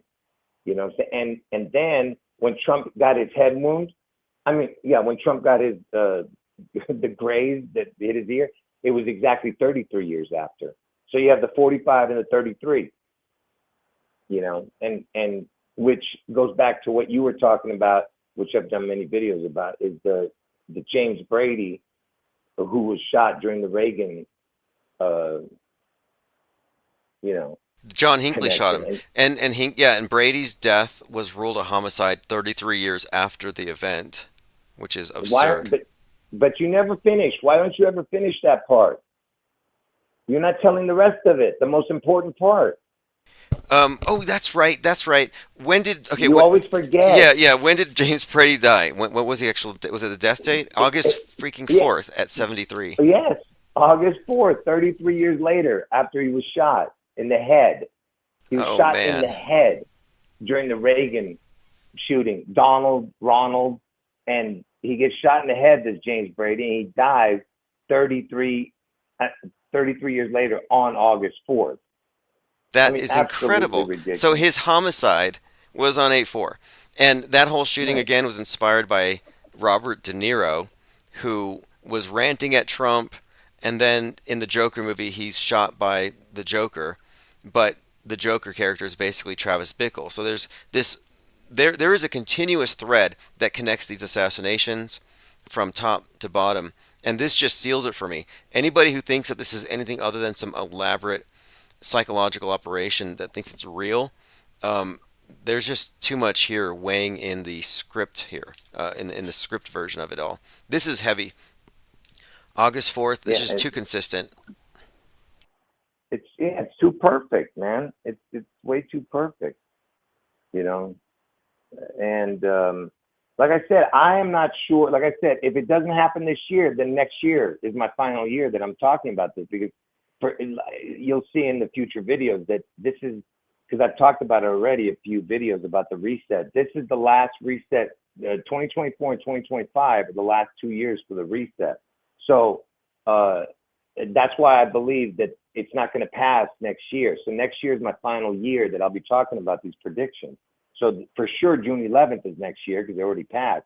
But August 4th, it's still, you know, has a big chance that it happens this year. I believe that it's going to happen this year, but we'll see, you know, how they do it. But there's one thing I want to just go ahead and talk, because I have one thing, because I'm Sure. looking something up And right now, I want to tell you. yeah, So go ahead. 8/4 is not long away, but yeah, the date 8/4 has a lot of significance because in a lot of the predictive programming, you even see Obama's in the picture. Leave the world behind. A man in full. There's this reoccurring theme of Obama being connected to it. Even Barack Purdy, the Super Bowl quarterback, was said to have looked like Lee Harvey Oswald. They made it a meme. So we've been expecting this thing, but the constant refrain to Obama's birthday ties into the fact that it's the 216th day of the year. That's the Phoenix number, according to Pythagoras. And it's 6 cubed, which is 666, which has all the mark of the beast connection built into it. And it's consistent, though. So that's why James Brady, being his death on 8/4, yeah, this is telling the same exact story. Yeah, and let me just say this. Hold on one second. And by the way, his birthday was 8/29, and from 8/29 to August 4th is 11 months 6 days, or 11 months 7 days. So that's like the connection there. But just go ahead and keep talking one more minute, because I need to show. I want to say this one more thing. I know I have some connection there with that Brady. Hold on. Okay, and for people who didn't see this, the Enough is Enough Illuminati playing card is about a sniper, and it's clearly a bullet going by an ear level. And we've noted the significance of the photo of the bullet going by Trump's ear, photographed by the same guy that shot the photo of 9/11 news being whispered into Bush's ear. And then here's Hulk Hogan with a MAGA red bandana saying, "When they try to kill the next president, I said enough is enough." This is WWE theater on the world stage all around. And then this, Charlie Cook said, "When Donald Trump gives the Republican Party its most unity since 9/11. So they've made this unity 9/11 connection. And then there's this. There's an image of Trump next to a fireman, or rather the fireman's uniforms, the guy who died, this with the initial CC. And I think he kisses the helmet with a 27 on it. But then here's George Bush, very affectionate with the fireman in the wake of 9/11. And the fireman's wearing, significantly, I think, a mask. And there's a few other things about the whole fireman on 9/11 we could get into. But just pointing out, they're recycling propaganda here. Yeah, so basically, I can't find what I had on him, because I have to go back and look at my videos. But so yeah, the number one thing is that he died on August 4th, that Brady, which is ridiculous. Even, you know, like I said, beyond ridiculous. And the fact that he got the head wound in that attempted assassination of Reagan, and he died on August 4th, 33 years later. It's beyond belief. Well, last night they called Trump the phoenix that rose from the fire. That was When? Where did you see that? Who said that? Kevin Mooring posted it, but we'll have to get the transcripts. But at some point in the night, he was called a phoenix. Wow. Great connections here, though. Unbelievable. And we're still I think we're just scratching the surface. There are things we have yet to uncover, but that speech last night was a huge tell. The whole event, though, I need to walk through it and go through it with a fine-tooth comb. Some of the speakers they had, Amber Rose. Anyway, hey, anything else? I have another caller coming in. No, that's it. Sorry about that. Go ahead. That's all. I'll talk to you later. Okay, Bye. if you recall anything else, call back. Thanks again for calling. All right, bro. Excellent information as always. All right, everyone, that was Garrow. In fact, someone was asking for his YouTube account, and I posted it, but I'm gonna share it again here. Hey, what's up, caller? Hey, Tim. So, what is We're your? talking about Yeah, we're talking about. Go ahead. Ozymandias and the Watchmen. Yes, yes, Ozymandias and the Watchmen. So, is that a Trump archetype? In a certain way, yes, and I'll tell you why. And it's something that's common to all charismatic leaders throughout history, is that whenever they have appealed to people, they've always appealed to their sense of nostalgia in bringing back some golden age or making America great again.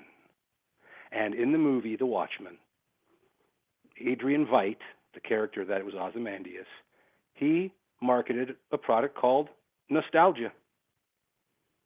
Oh, that's perfect. You ever watched that film? I have not, but I think you nailed it because the dialectic is progressive utopianism about this new future versus make America great again or idealized past, aka nostalgia. That's right. That's it. It's exactly what it is. It's a formula. It's been used time and time again. And one more thing about Brady. How many people are aware of the fact that it was the very first bullet fired that struck Brady? No, I didn't know that. I didn't know that was a story, but You can look it up. Look it up. You'll find the very first bullet fired, regardless of who actually fired it, because I'm not absolutely convinced that Hinckley fired any of the shots necessarily. I mean, let's just say he did, but the point being is the very first bullet struck Brady, which tells me that he was actually the target and not Reagan. And the story that another bullet ricocheted off the car, got flattened into a dime, and then struck Reagan in the chest or in the ribs, I find that very, very doubtful. well, having looked at it in retrospect, I would argue that nobody was shot, and John Hinckley is an actor. And I think the facts bear that out, but they do provide all these narratives like, was Hinckley hanging out with the Bushes? Maybe it was a skull and bones hit on Reagan, or maybe they were aiming after Brady. But in any event, there's going to be some fallout from this one that's going to mirror that event. You know, the whole Brady bill is going to be followed likely by some kind of similar red flag type laws passed in the wake of this. Well, it certainly plays into the whole gun control agenda thing beyond any doubt, right?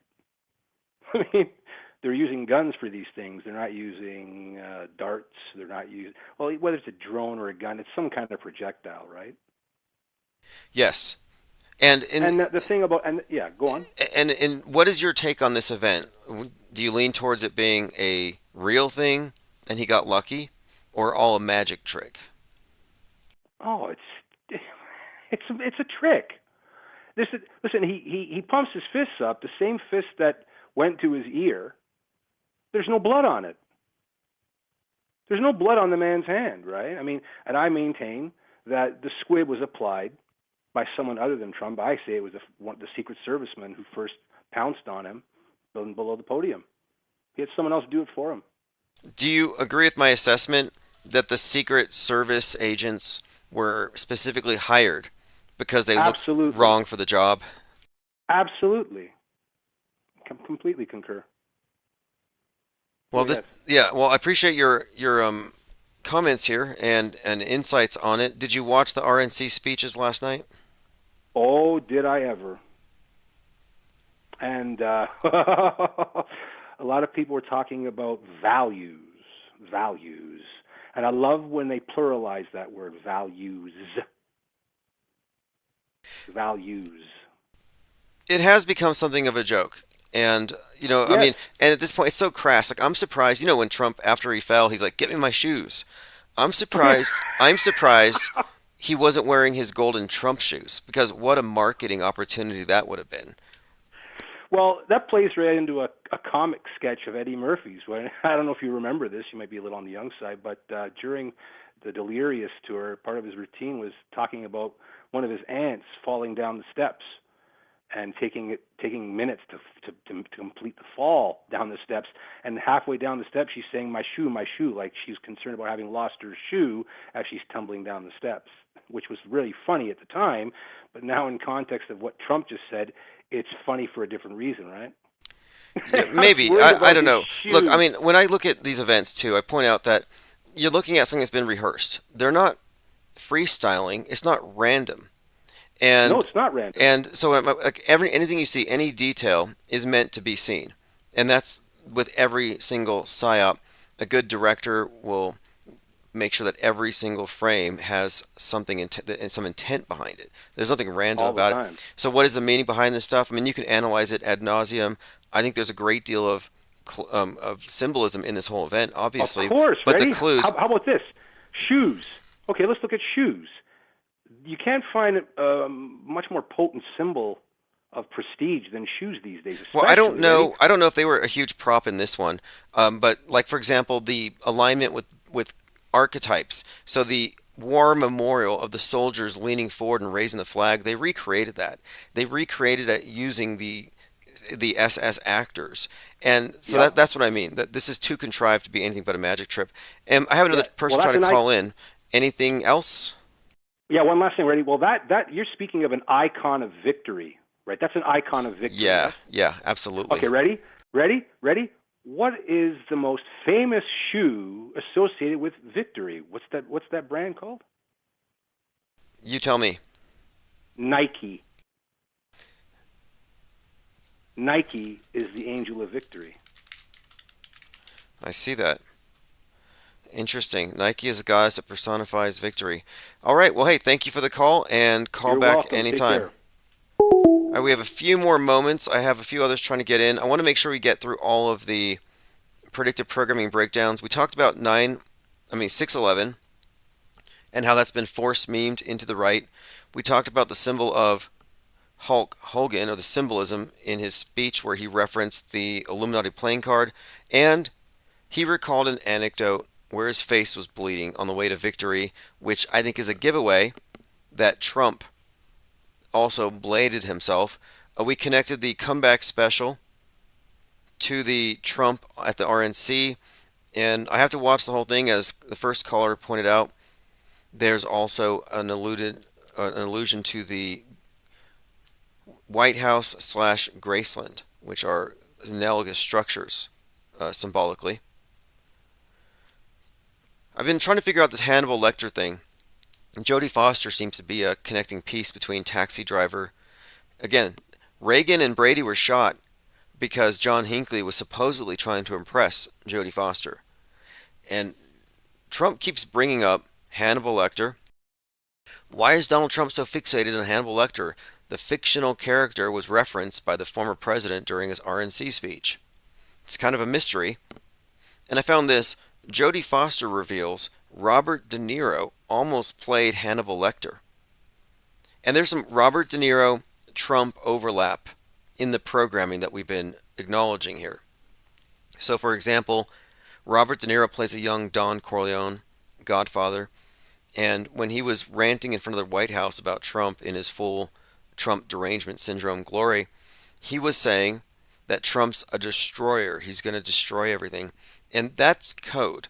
The destroyer is a reference to Revelation 9:11, Abaddon, or a bad dawn. And ever since the trials began, Trump had been referred to increasingly as a mafia don, as a bad dawn. Violet found this. This is huge. The most important 42 miles in American politics. So yesterday we were talking about predictive programming with Palestine, Ohio, and the movie White Noise, which foreshadowed a train derailment and a toxic airborne event. Life imitates art, or psyops imitate art. They perform these things right out of the movies. And I said, this has got to be foreshadowing for what's going to happen in the Middle East. And this is before the 10/7 thing. But again, the headline here, the most important 42 miles in American politics. The stretch between Butler, Pennsylvania, where Trump was shot, and East Palestine, where the train derailed. So why is this the most important 42 miles in American politics? The drive between Butler and East Palestine. A couple of other things. The derailment in East Palestine was compared to the movie, and extras from the movie White Noise were evacuated because of the toxic airborne event that happened in real life. So you had extras in the movie becoming crisis actors in the PSYOP. And this was such an obvious example of predictive programming that you had media coming out to debunk it. Oh, it's just a coincidence. It's just a coincidence. Nothing to see here. No, it's not just a coincidence. It's scripted. Now it goes on here to say, this region is filled with people who have given up hope. The despair is chronicled as bitter or angry. Presidential candidates from either party have rarely showed up in places like East Palestine or Butler. This 42-mile stretch is one, like many across the country, forgotten blue lines on the U.S. maps. So it's making this statement about these areas, about East Palestine and Butler, but the significance of these two events also connects the headshot to Butler, Pennsylvania, and the headshot to the nuke, or the mushroom cloud. And these are overlapping themes that we've been seeing reference here. And I think there's a few other points about this place, about this Butler / East Palestine we could probably discern here. I'll continue to dig into this, but interesting that East Palestine would show up again after this. I guess the other point I'd bring up is that the movie White Noise is very similar to Leave the World Behind in its theme, except it's a regional thing. It's only in that area, but it's blackouts. Nobody knows what's going on. I think there's a few other things about it that I came across. Like if you watch the movie White Noise based on a book of the same name, it focuses on the issues of the 80s, highlighting consumerism. I think this is the one.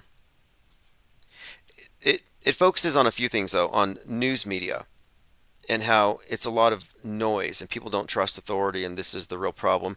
And if you look at the family portrayed in this movie, they're just like the Griswolds, from National Lampoon Family Vacations, where they would kind of glorify the idea of the American family bonding on a road trip. And in contrast, this family, which it looks just like the Griswolds, they're at a time where you can no longer just get in your car and drive across the country. It's bad for Gaia. It's a different world. It's no longer idyllic. So it was a very dystopian piece as well. Thank you, Norbo says, so nobody got the L.A. Boheme connection at the end of the RNC with La Boheme in the Sum of All Fears mentioned by Q. No, I haven't seen that, but I'll look. I found the clip. Sum of All Fears is Tom Clancy. Tom Clancy is one of these meta-scripters. On 9/11/2001, in the space station, they were supposedly listening to A Sum of All Fears, the audiobook.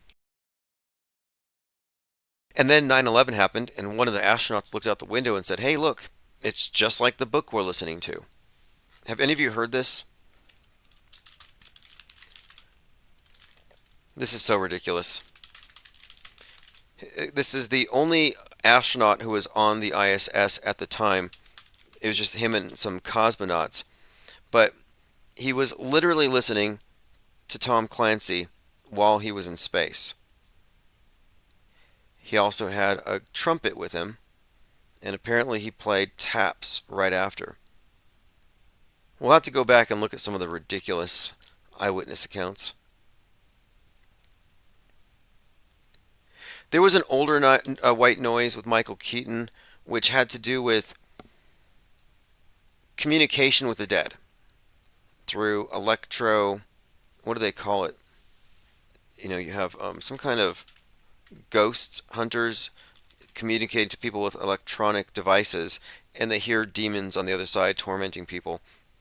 Interesting movie, because it brought up this idea of this like serial killer, and whenever he would be active torturing someone, there would be more activity when they're listening to the ghosts on the other side, as though the violence, the torture summoned the demons. It was kind of a dark movie. Ryler says Trump Vance sounds like Trump Pence to me. If I had to guess, I'm guessing Kamala Harris is on the menu based on the programming inside of the movie series Fallout, which we've already talked about, the blood spot on the side of the head. Here's an image of Donald Trump and the Hulkster from 1988.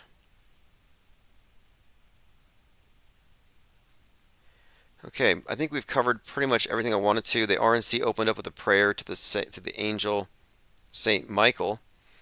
And this is highly significant.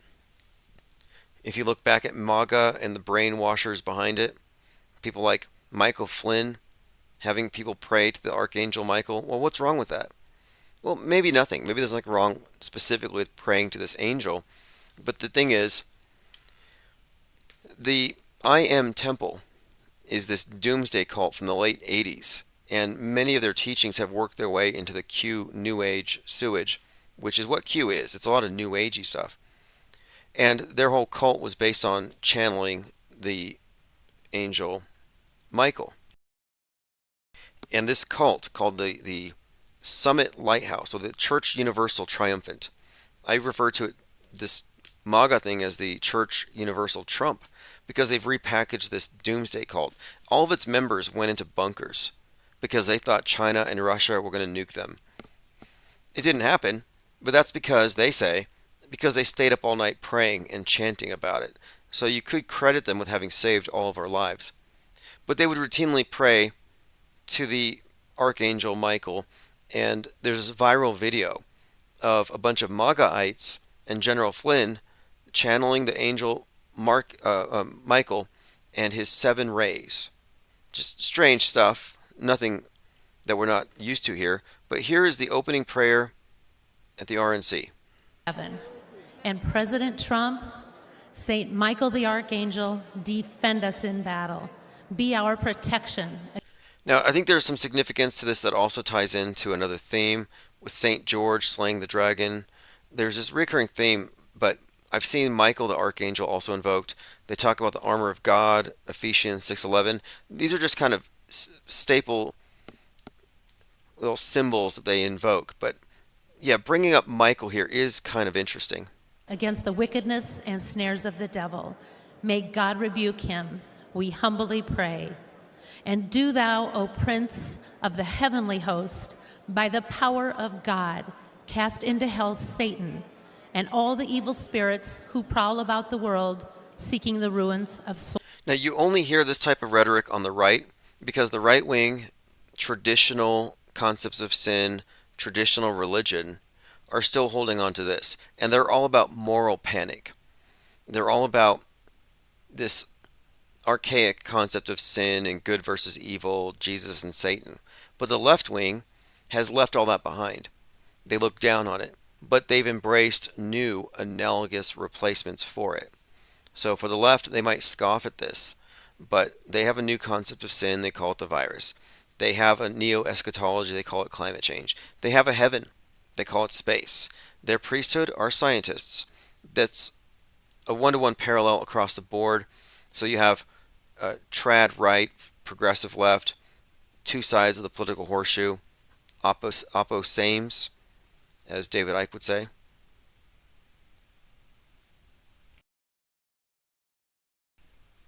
Ryler05 says the Hulkster bloodied his head at SummerSlam 2005 against Shawn Michaels. Yeah, Elizabeth Clare Prophet, what a name. That was the I Am Temple. Elizabeth Clare Prophet.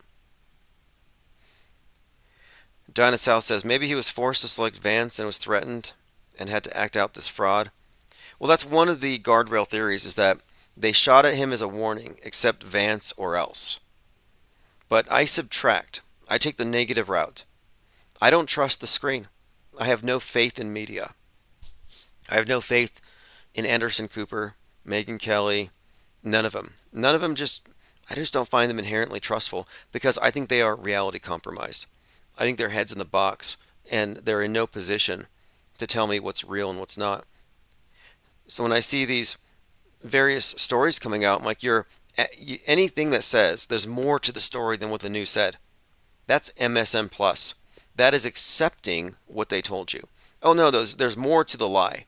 And if I add more information, then I'll arrive at truth. Nope, you can't come to the truth until you delete the lie first.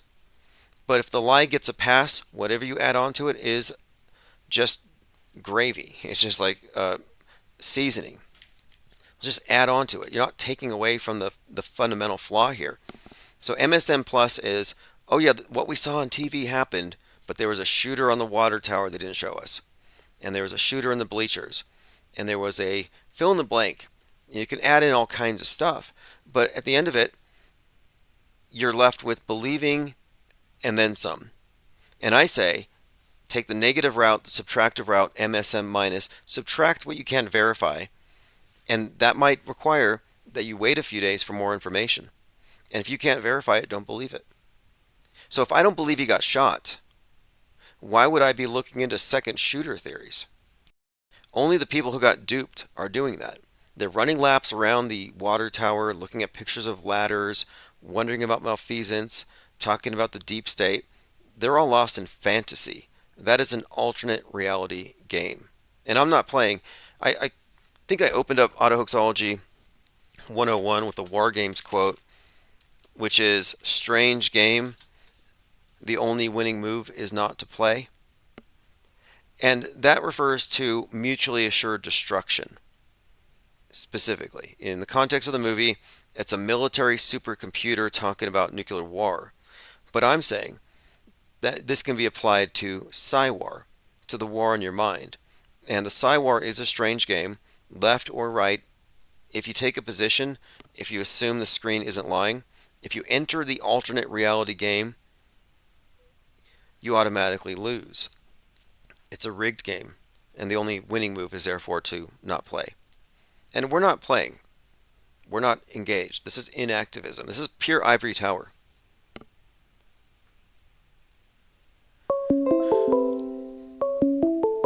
All right, next caller. Infinite Plane Radio. Hey, Tim, I know you're getting off soon, but I just wanted to chime in with that HH on Hulk Hogan. It's 88, right? So Trump in simple English gematria is 88. And then after you showed that photo of him and Trump being, taken in 1988, I was like, damn, what are the chances? Okay, and Donnie Darko takes place in 88 when Biden was running. And the whole thing about Biff Tannen and Back to the Future is that to travel through time, you got to go 88 miles per hour. So there's plenty there. Appreciate that. Good find. Yeah, no problem, man. And I don't know, another predictive programming for 9/11 and possibly COVID. I know it's a little off topic, but did you ever see the episode in Seinfeld called The Sponge? Seinfeld the Sponge. No, what's in it? So it's the episode where Kramer, I think Jerry or George is running a marathon, and Kramer is pressured to wear a ribbon. The AIDS ribbon. But I love that one. That's my favorite episode. Yeah, the AIDS ribbon. I love that scene. Exactly. Well, check this. So I looked it up, and I was like, there's got to be a connection, because everyone uses that for like their COVID like thing when they compare them. So I looked it up, and sure enough, it was the 119th episode, and it aired on December 7th, 1995. So I was like, oh, wow. Plus, it kind of reminded me of 9/11 when everyone wore their yellow ribbons in their windows or on their cars or just on themselves after 9/11 as well. So I was like, wow, this is crazy. Excellent finds all around here. So you got the Pearl Harbor date, you got the 119, and in the episode, it's all about wearing the AIDS ribbon, and he's pressured into wearing it. And that was used as a description for mask Karens trying to force you to wear a mask. And exactly. Yeah, great finds here, very nuanced, and it shows you how even the nightly TV, at a very none of these actors knew. Oh, this is going to be the 119th episode. They wouldn't have to know the full extent of the. Yeah, dude, it's not at all. It's all compartmentalized. I mean, I was just watching an FBI agent give remarks on a case that's going on in Massachusetts. And anyways, he was just saying how he knew a wife and a husband who were both FBI agents. And the husband didn't realize his wife was working on a certain case until he saw her on the news when they were apprehending their target in the case. And he was like, wait, I had no idea you were on that case. And I was just like, what the hell? It's just like, dude, they can compartmentalize everyone in any way, shape, and form. And like a lot of these people just don't realize it because they don't want to think like that. Yeah. Yeah, and maybe they don't know. It's naivety. But I was in the military, and I worked in a group where there were people with security clearances that could go to certain areas, go in certain vehicles, certain tents that I could not. So I was used to the compartmentalization. But so you point out that the sponge episode with the AIDS ribbon is the 119th episode that aired on Pearl Harbor Day.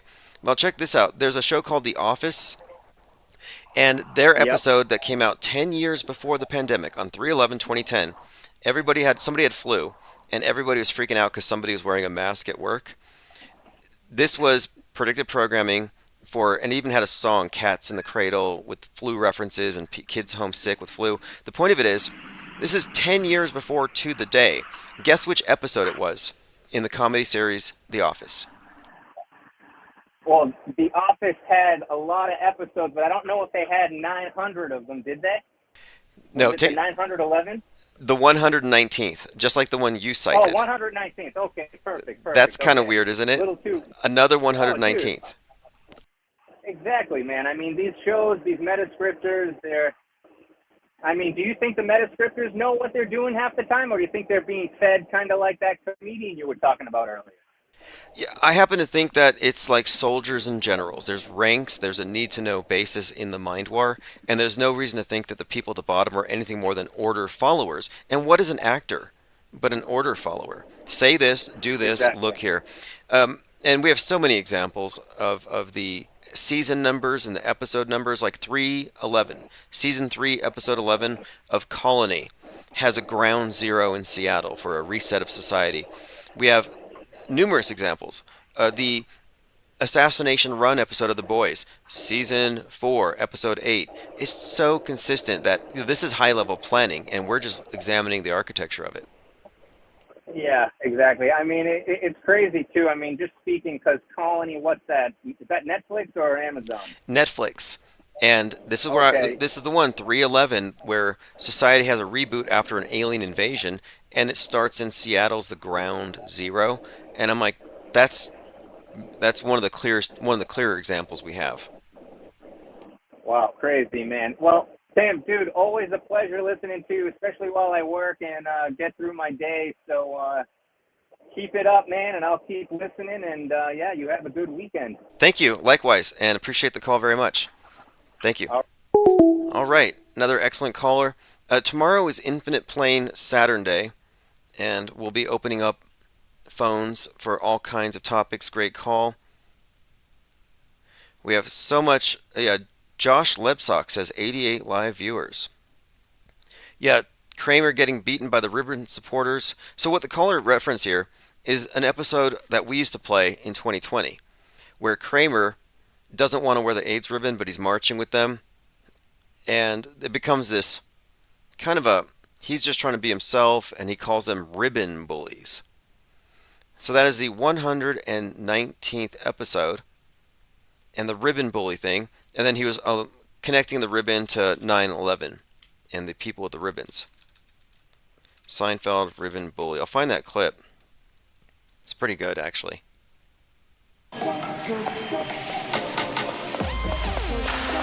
Okay, here we go. Seinfeld ribbon clip. This is what the caller was referencing, and it's the 119th episode. Cosmo Kramer. Okay, you're checked in? Yeah, thank you. Here's your AIDS ribbon. No thanks. You don't want to wear an AIDS ribbon? No. But you have to wear an AIDS ribbon. I have to? Yes. Yeah, see, that's why I don't want to. But everyone wears the ribbon. You must wear the ribbon. So he gets chased down by people who find out he doesn't want to wear the ribbon. They get to be basically what we experienced in 2020. Many of us dealt with this. I had many experiences with mask bullies, and I realized this is a losing game here. Sometimes it's almost easier just to blend in. The power of peer pressure is what they're mocking here. Beat the clock. There's a lot of pressure there. Here is... Hey, where's your ribbon? The march. Oh, I don't wear the ribbon. You don't wear the ribbon? Aren't you against AIDS? Yeah, I'm against AIDS. I mean, I'm walking, aren't I? Just don't wear the ribbon. Who do you think you are? Put the ribbon on. Hey, Cedric, Bob, this guy won't wear a ribbon. Who? Who doesn't want to wear the ribbon? All right, clip from Seinfeld, episode 119. And then again, St. Patrick's Day, The Office, the 119th episode, but the 19th episode of the season. So you have 19, 119, came out on 3/11. Now, what's it about? It has to do with flu and a mask. Here we go. Aaron is sick, and Andy's waiting to see Aaron, so he feigns sick. So he's someone faking being sick. They're watching TV, and then it goes on to the weirdness with the person wearing the mask at work. And there's a song they play, some obnoxious rendition of, Cats in the Cradle, and the lyrics of that song have to do with flu and sickness and the like. But this was a 3/11/2010, 10 years to the date episode. Thanks for the clips, says Dana South. Yeah, I thought you might appreciate hearing that. We played it a couple of years ago. I haven't seen the full episode, but... Alright, here's an image of the Secret Service doing the Beastie Boys routine, Sabotage. You might want to follow me at minds.com/Infinite Plane Society. I put everything we talk about, all the clues, I put it all here so you can reference it. So for example, we've been talking about Hulk Hogan and the Enough is Enough card. All my receipts are at minds.com/Infinite Plane Society. Now, this connection may or may not be that strong, but there's a theme here. In the show Hot Skull, it's about a pandemic of mind viruses, and everyone has to lock down. And in order to not catch the mind viruses, the government mandates that you wear earplugs. And I watched the series. It's obviously about conspiracy theorists, the ones who don't wear their earplugs. And they're able to spread these mind viruses to those who aren't protecting themselves. But this goes along with this general theme of quarantining the designated mentally ill. The designated mentally ill being the conspiracy theorists, which ties in to a number of broader themes, but all of the school shootings, all the mass shootings tend to point fingers at the internet and conspiracy theories radicalizing people. All right, I have a few comments I want to get through from my main channel, Infinite Plane Society. The Grievance Gordy Show says, I'm going to go ahead and assume all comments are data mined to snuff out any auto hoaxers when it comes to the Trump incident. Yep, good point. We're being spied on or recorded or analyzed, I'm sure. The damage control that we see is pretty obvious these days. You got people like Joe Rogan even saying the nukes look fake. Like they've been getting some kind of a thumbs up. Go ahead and start taking over these conversations before people who know what they're talking about get a hold of it. David Polk says, Tinkerbell definitely dotted the I. I watched it every Sunday my childhood, and I have no problem admitting when I'm wrong. Tinkerbell dotted the I with the wand, and this was accompanied by a sound effect, which is ingrained into my mind. Okay, David Polk remembers Tinkerbell dotting an I, and there was a tinker noise, or some kind of a tink, or sound with it, and it's etched into his mind. I guess it's a Mandela effect, I don't know. Does anybody have Richard Simmons's headband etched into their mind? Because apparently he had one, according to the Doozled. Pete Shea says, new sun and CERN can restart, Tim, on August 4th. See the uncrowning of the King Corona, the killing of the king. There are trails today. The moon looks wonderful. I think I got a new sun. By the way, Donald Trump has a good connection with the number 88. It happens that 88 divides into 2024 23 times. Okay. Thank you, Pete Shea. KM Tisher says, I'm new here. Who's the Garrows guy? What's his channel? I sent that person a link. Nick Thunda says, Do you think they're setting us up for a future purge? Yes. Yes, I do. And one of the reasons why is the Weeknd's video, Save Your Tears. So the Weeknd was a subject here of our talks because we noted his weird Super Bowl halftime show where he had the head wound, and it was a theme with him, this whole head wound theme. Well, this is followed up with Brock Purdy being Oswald. And so we were making these connections already. Again, the Weeknd's name is Abel, like Abe, Abe, Lincoln, or just Abel, Cain and Abel. So there's a lot with the Weeknd in telegraphing this live televised event. But the Weeknd was also heavily represented in 2020 with Blinding Lights, one of the top songs, replete with symbolism. We looked into it. But the main thing was, in the video, he was driving around what seemed to be a locked down Las Vegas. So we've been following his music. And in this video here, it's called Save Your Tears. The Save Your Tears video has as its theme a headshot at the very end. But it's not just a headshot, as I'll show you. But a couple of points here. It's very purgy.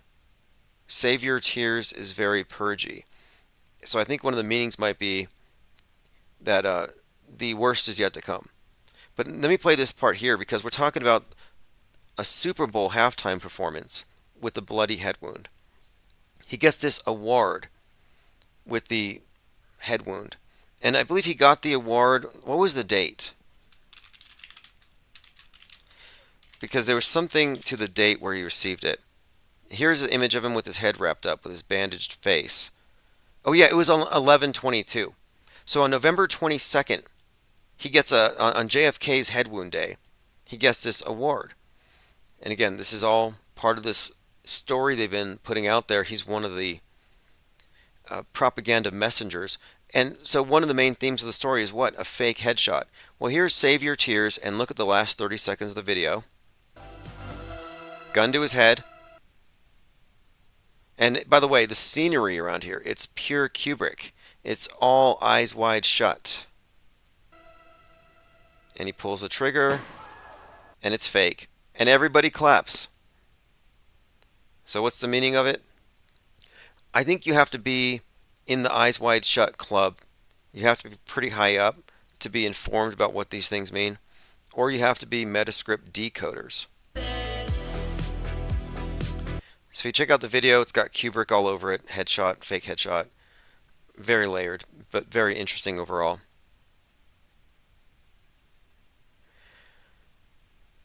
Okay, let's see here. Russell says, problem, sweat into the oldies. Not even one of the series packaging photos shows Simmons with a headband. Well, there are people who claim to remember it. And the reason why I even harp on the Mandela effect is that when you say, I remember, you are bearing witness. I am a witness to this. And what does it mean when a person says that they're a witness to something that doesn't exist? Are they lying? Yeah, but they're lying to themselves. But how? And this is where it gets tricky, because lying is an art, and it's been refined. We live in a world of lies, not hyperbole, not an exaggeration. Everybody's a liar. Every programmed person is a liar. They lie to themselves, unwittingly, with the aid of logical fallacies, propaganda, and marketing, and they lie to others, and they share those lies. They teach these lies. They live by these lies. And most people lie along to get along. Because if you contradict a lie with truth, you get chastised by the liars. Most of us know how this place is rigged. And that is, again, not an exaggeration. And when I use the word lie, it's a complicated word. It's very simple. But at the same time, it's not, because you have different categories of liars. The programmers are a different kind of liar than the programmed. The process of deprogramming is the process of unlying, primarily to yourself, and then ceasing to lie to others once you've been made aware of what is false. The word unlying was introduced to me in the movie The Room, where a child is raised in a shed because he and his mom are captives, and he doesn't know it, and his mom doesn't tell him till he's 5. And then she says, it's time to escape the room. Just like the people on TV, you're going to go out there And he says, "You're lying to me. There's nothing outside of room." And she says, "No, I had to lie to you to protect you, but now I am unlying." Interesting concept.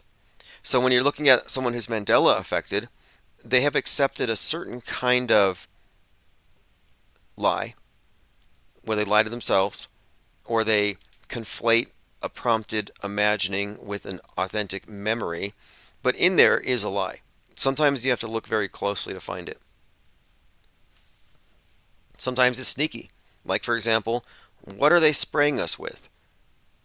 What is that 5G tower doing to our brains? When you ask questions that include a premise, when you load the question, the person who repeats the question is now repeating a non-established premise that was smuggled in there. So many of the lies are smuggled into you. That's how the programming works. That's why they want you to have mind aids. They don't want you to have a mental immune system to screen out lies.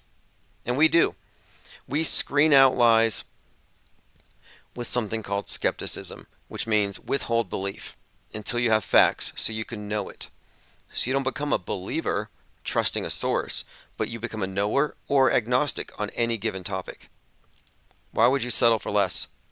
It's the information age. You shouldn't be running around confused. You should know what you know, and then know why you don't believe what you don't believe, even if everybody else does believe it. Gematria 101 says Japanese president was shot. His name was Shinzo Abe.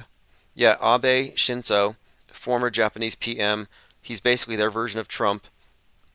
He refused 1.6 million doses of the vax, as your 1.6, and he was shot a couple of days after the Georgia Guidestones blew up. We call him Squibby Abe because it was an obvious squib. We considered it foreshadowing for the Trump head wound, and we noted that the name is definitely consistent. Abe, like Abe is Abe Lincoln.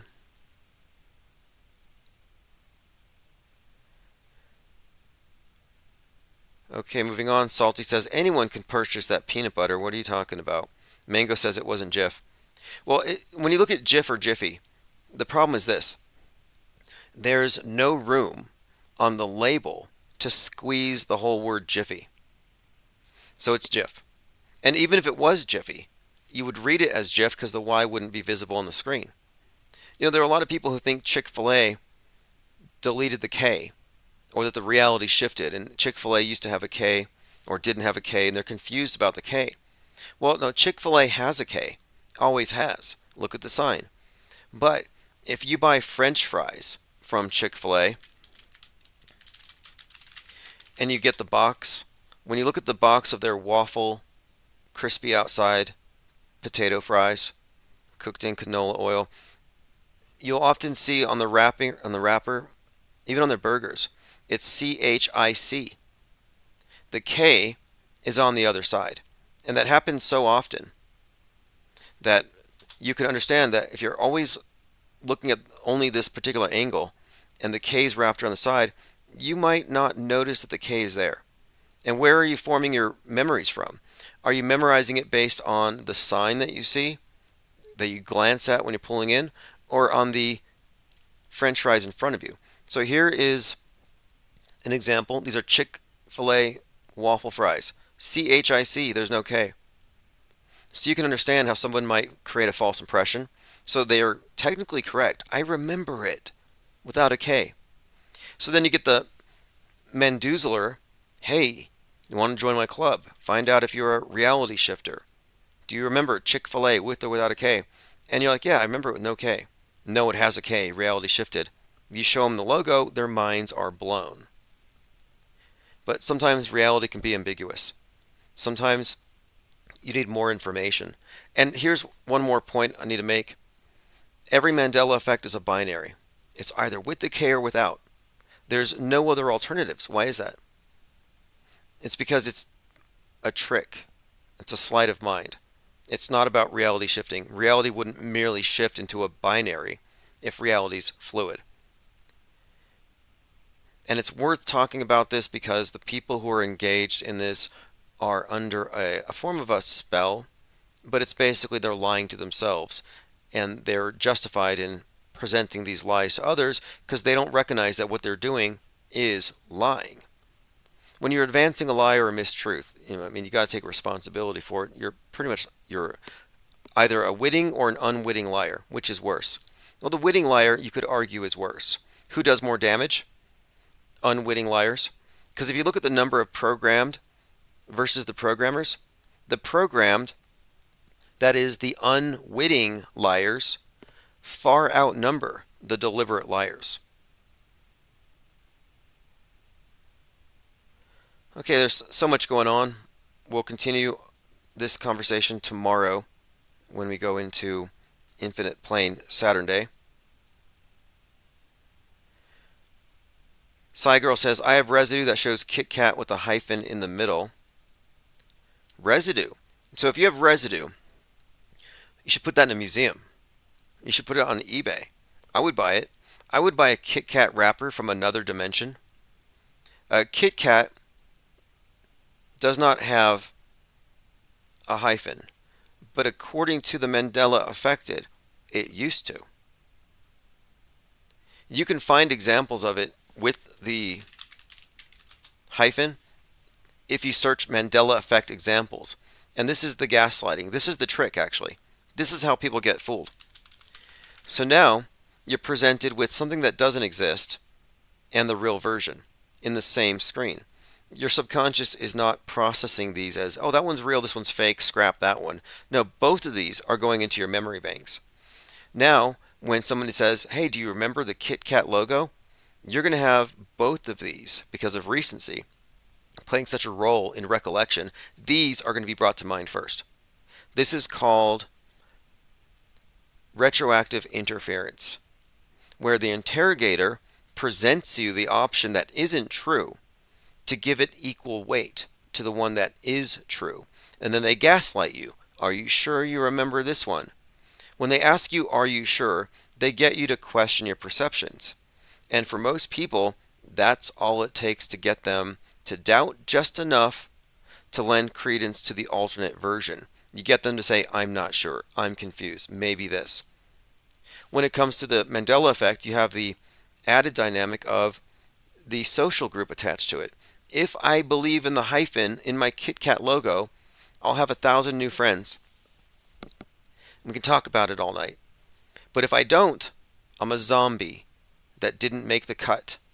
I didn't get cerned to a higher plane of awareness. So which one's the obvious pick? Well, when you look at any religion, it behooves you to believe in angels and to have your own experiences because you get clout within the group. So a lot of people are just Mandela affecting for clout, if you ask me. It's clout chasing. Oh, I remember Ed McMahon.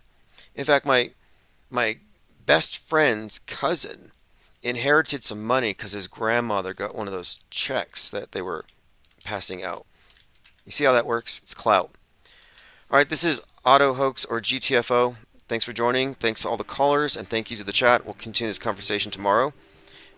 You can go pick up Auto Hoaxology 101 at the link below.